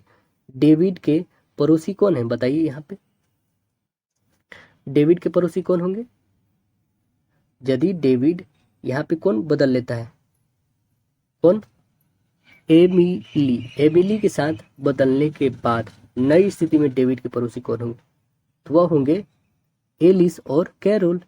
एलिस और कैरोल, क्योंकि ये यहाँ पे चल जाएगी, ये यहाँ पे, तो एलिस और कैरोल तो इसके पड़ोसी बन जाएंगे ना, तो राइट आंसर बनेंगे ऑप्शन डी। अगला प्रश्न देखिए, यहाँ पे दिया गया कथन क्या है। कुछ कलम नोट है, कुछ कलम क्या है, नोट है, और कोई कागज कलम नहीं है और कुछ नोट कागज है। देखिए कुछ कलम जो है कलम नोट है, कोई कागज कलम नहीं है, कोई भी कागज जो है कलम नहीं है, कलम से कागज से कोई मतलब नहीं, लेकिन कुछ नोट कागज है, कुछ नोट कागज है, ठीक है। कागज ये कलम है, तो निष्कर्ष क्या बोल रहा है कि कुछ नोट कलम नहीं है, कुछ नोट कलम नहीं है, बात सही है। कुछ नोट कलम है, ये भी बात सही है। यानी कि हमारा निष्कर्ष क्या निकला, दोनों निकला। ऑप्शन नंबर क्या बना, राइट आंसर आपका ऑप्शन बी। अगला प्रश्न देखिए, इसमें बताना है कि अगली ग्रुप्स कौन सी आने वाली है। तो कौन सा अगला ग्रुप आएगा, तो आप देखिएगा ना कि एम जो है और यू ये कहाँ पे है, लास्ट में आ गए ना। जैसे ओ और एस जस्ट इसके बाद फिर ई तो लास्ट से पहले में आ गए, तो यहाँ पे भी सेम वही कंडीशन आपको करना है। टोटल 5 था, इसमें टोटल 7 संख्या है ना, तो बस वही करना है आपको भी। इसमें सबसे पहले ये लास्ट में है तो पी से स्टार्ट सभी है, ठीक है। पी के जस्ट बाद जो है हमारे पास, पी के बाद जस्ट बाद ये टी ओ, तो मतलब आएगा पहले पी ओ टी, ये तो कंफर्म रहेगी। पी ओ टी ये भी है, पी ओ टी ये भी है, बट ये नहीं है। ऑप्शन नंबर डी कट गया। अब हमारे पास बच गया 3 ऑप्शन, पी ओ टी तो रहेगा ही रहेगा। अब देखिए के और एस है, इसको भी कन्वर्ट करिए। के और एस ये कहाँ पे चले जाएंगे, के और एस, तो आप देखिएगा के और एस और डी ई, के और एस और डी ई, तो के और एस जो है हमारे पास इन दोनों के बीच में 2 का डिफरेंस रहेगा ना, क्योंकि जस्ट ऊपर में भी 2 का डिफरेंस रहा था। तो के जो है हमारा कहाँ पे चल जाएगा, सबसे लास्ट में चला जाएगा। के लास्ट में कौन सी है ऑप्शन, बस एक ऑप्शन ही दिख रही है आपकी बी, और कोई है ही नहीं, तो राइट आंसर क्या बनेगा, बी। अगला प्रश्न देखिएगा कि यहाँ पे जो खाली स्थान है वो वहाँ पे क्या आने वाली है। तो 181 से 84 कितने का इंक्रीज हुआ, 3 बढ़ा है ना, और 184 से 90 यानी कितना बढ़ा, 4 बढ़ा। 3 4 तो अगली संख्या 5 ही बढ़ना चाहिए ना, यहाँ से 4 बोल रहे हैं, यहाँ से देखिए 3 बढ़ी, यहाँ से 6, तो अगली संख्या क्या 9 बढ़नी चाहिए, तो 9 बढ़ा दीजिए, 99 होगी ना, नहीं, तो यहाँ से क्या होगी, यहाँ पे देख रहे हैं 3 2 जा 6, तो 6 2 जा यहाँ 12 होनी चाहिए, क्योंकि वैसा तो कोई ऑप्शन ही नहीं था 199 वाला, तो 12 ऐड करिए तो इसमें कितना हो जाएगी, ऑप्शन नंबर है आपके पास कौन सी, तो राइट आंसर डी है ना। और फिर 12 दूना 24 करके देखिए, बिल्कुल फुलफिल कर रहा है। 24 दूना 48, बिल्कुल ये भी फुलफिल कर रहा है। अगला देखिए, इंग्लैंड में चार्चिस्ट आंदोलन हुआ। चार्चिस्ट आंदोलन कब हुआ था इंग्लैंड में, तो यह हुआ था 1838 में, आंसर ये बनेगा। इंग्लैंड में महिलाओं को मताधिकार 1928 में दिया गया था। देखिए, यूरोपीय संघ में शामिल निम्नलिखित में से किस देश में यूरो मुद्रा का उपयोग किया जाता है, किस देश में किया जाता है, नीदरलैंड में, आंसर बनेगा बी, नीदरलैंड्स में किया जाता है। अगला प्रश्न देखिए, अनचार्टेबल उपन्यास किसके द्वारा लिखी गई है? अनटचेबल किसके द्वारा लिखा गया है उपन्यास यह? तो आंसर बनेगा आपका राइट आंसर डी, मुल्क राज आनंद जी के द्वारा लिखा गया है, मुल्क राज आनंद। अगला प्रश्न देखिएगा, भारत में हिंदी उपन्यास के सम्राट किसे कहते हैं? प्रेमचंद जी को कहते हैं। प्रेमचंद जी का बचपन का नाम क्या था? धनपत राय श्रीवास्तव जी था। और इनकी जब सबसे श्रेष्ठ जो रचना कौन सी है? गोदान है। अगला प्रश्न देखिए कि उस रोवर का नाम क्या है जो चंद्रयान 3 मिशन को का हिस्सा रहा है? उस रोवर का नाम क्या है? तो उस रोवर का नाम है प्रज्ञान। आंसर बनेगा बी। 14 जुलाई 2023 को ये हुआ था, प्रक्षेपित किया गया था श्रीहरिकोटा से। अगला प्रश्न देखिए, वीरप्पन चेंजिंग द ब्रिगेंड पुस्तक के लेखक कौन है? इस पुस्तक के लेखक कौन है? तो के विजय कुमार। आंसर बनेगा बी, के विजय कुमार। भारत की पहली अंडर वाटर मेट्रो सेवा की उद्घाटन कहाँ पे किया गया है? कहाँ पे किया गया है? कोलकाता में 6 मार्च 2024 को किया गया है, प्रधानमंत्री मोदी ने किया है। हाल ही में भारत निर्वाचन आयोग के नए मंत्रालय के साथ मेरा पहला वोट देश के लिए अभियान शुरू किया गया है। किसके साथ किया गया है? तो आंसर बनेगा ए, शिक्षा मंत्रालय के साथ किया गया है। किस बॉलीवुड अभिनेत्री को यूनेस्को इंडिया का नेशनल ब्रांड एम्बेसडर बनाया गया है? यूनिसेफ इंडिया का। यूनिसेफ इंडिया किसे बनाया गया है? करीना कपूर को। आंसर बनेगा बी, करीना कपूर। विश्व की पहली 100% इथेनॉल वाली कार किस कंपनी के द्वारा विकसित किया गया है? कौन सी कंपनी है? टोयोटा। आंसर बनेगी बी, टोयोटा कंपनी। अगला प्रश्न देखिए, जनवरी 2024 के दौरान जारी भ्रष्टाचार बोध सूचकांक 2023 में भारत का स्थान कैमा रहा है? भारत का स्थान 93वां रहा है। 2024 जनवरी 2024 के दौरान बोध सूचकांक 2023 में भारत का स्थान 93। विश्व डिजिटल प्रतिस्पर्धात्मक रैंकिंग 2023 में भारत का स्थान 49वां। भारत पोषण रिपोर्टिंग 2024 में केरल राज्य प्रथम पे रहा है। ग्लोबल फायर वार्मिंग 2024 में भारत चौथे स्थान पे है। देखिए अगला प्रश्न क्या है, मान लेते हैं मानव की बाल की मोटाई दी हुई है। यदि रेशमी इसे देखने के लिए 25 सेंटीमीटर फोकस दूरी वाली अवतल दर्पण का उपयोग करती है, जिसके निर्मित बाल के प्रतिबिंब की मोटाई जो है 60 सेंटीमीटर है, तो बाल के दर्पण के सामने डैश की दूरी रखा गया है। कितना का दूरी रखा गया है?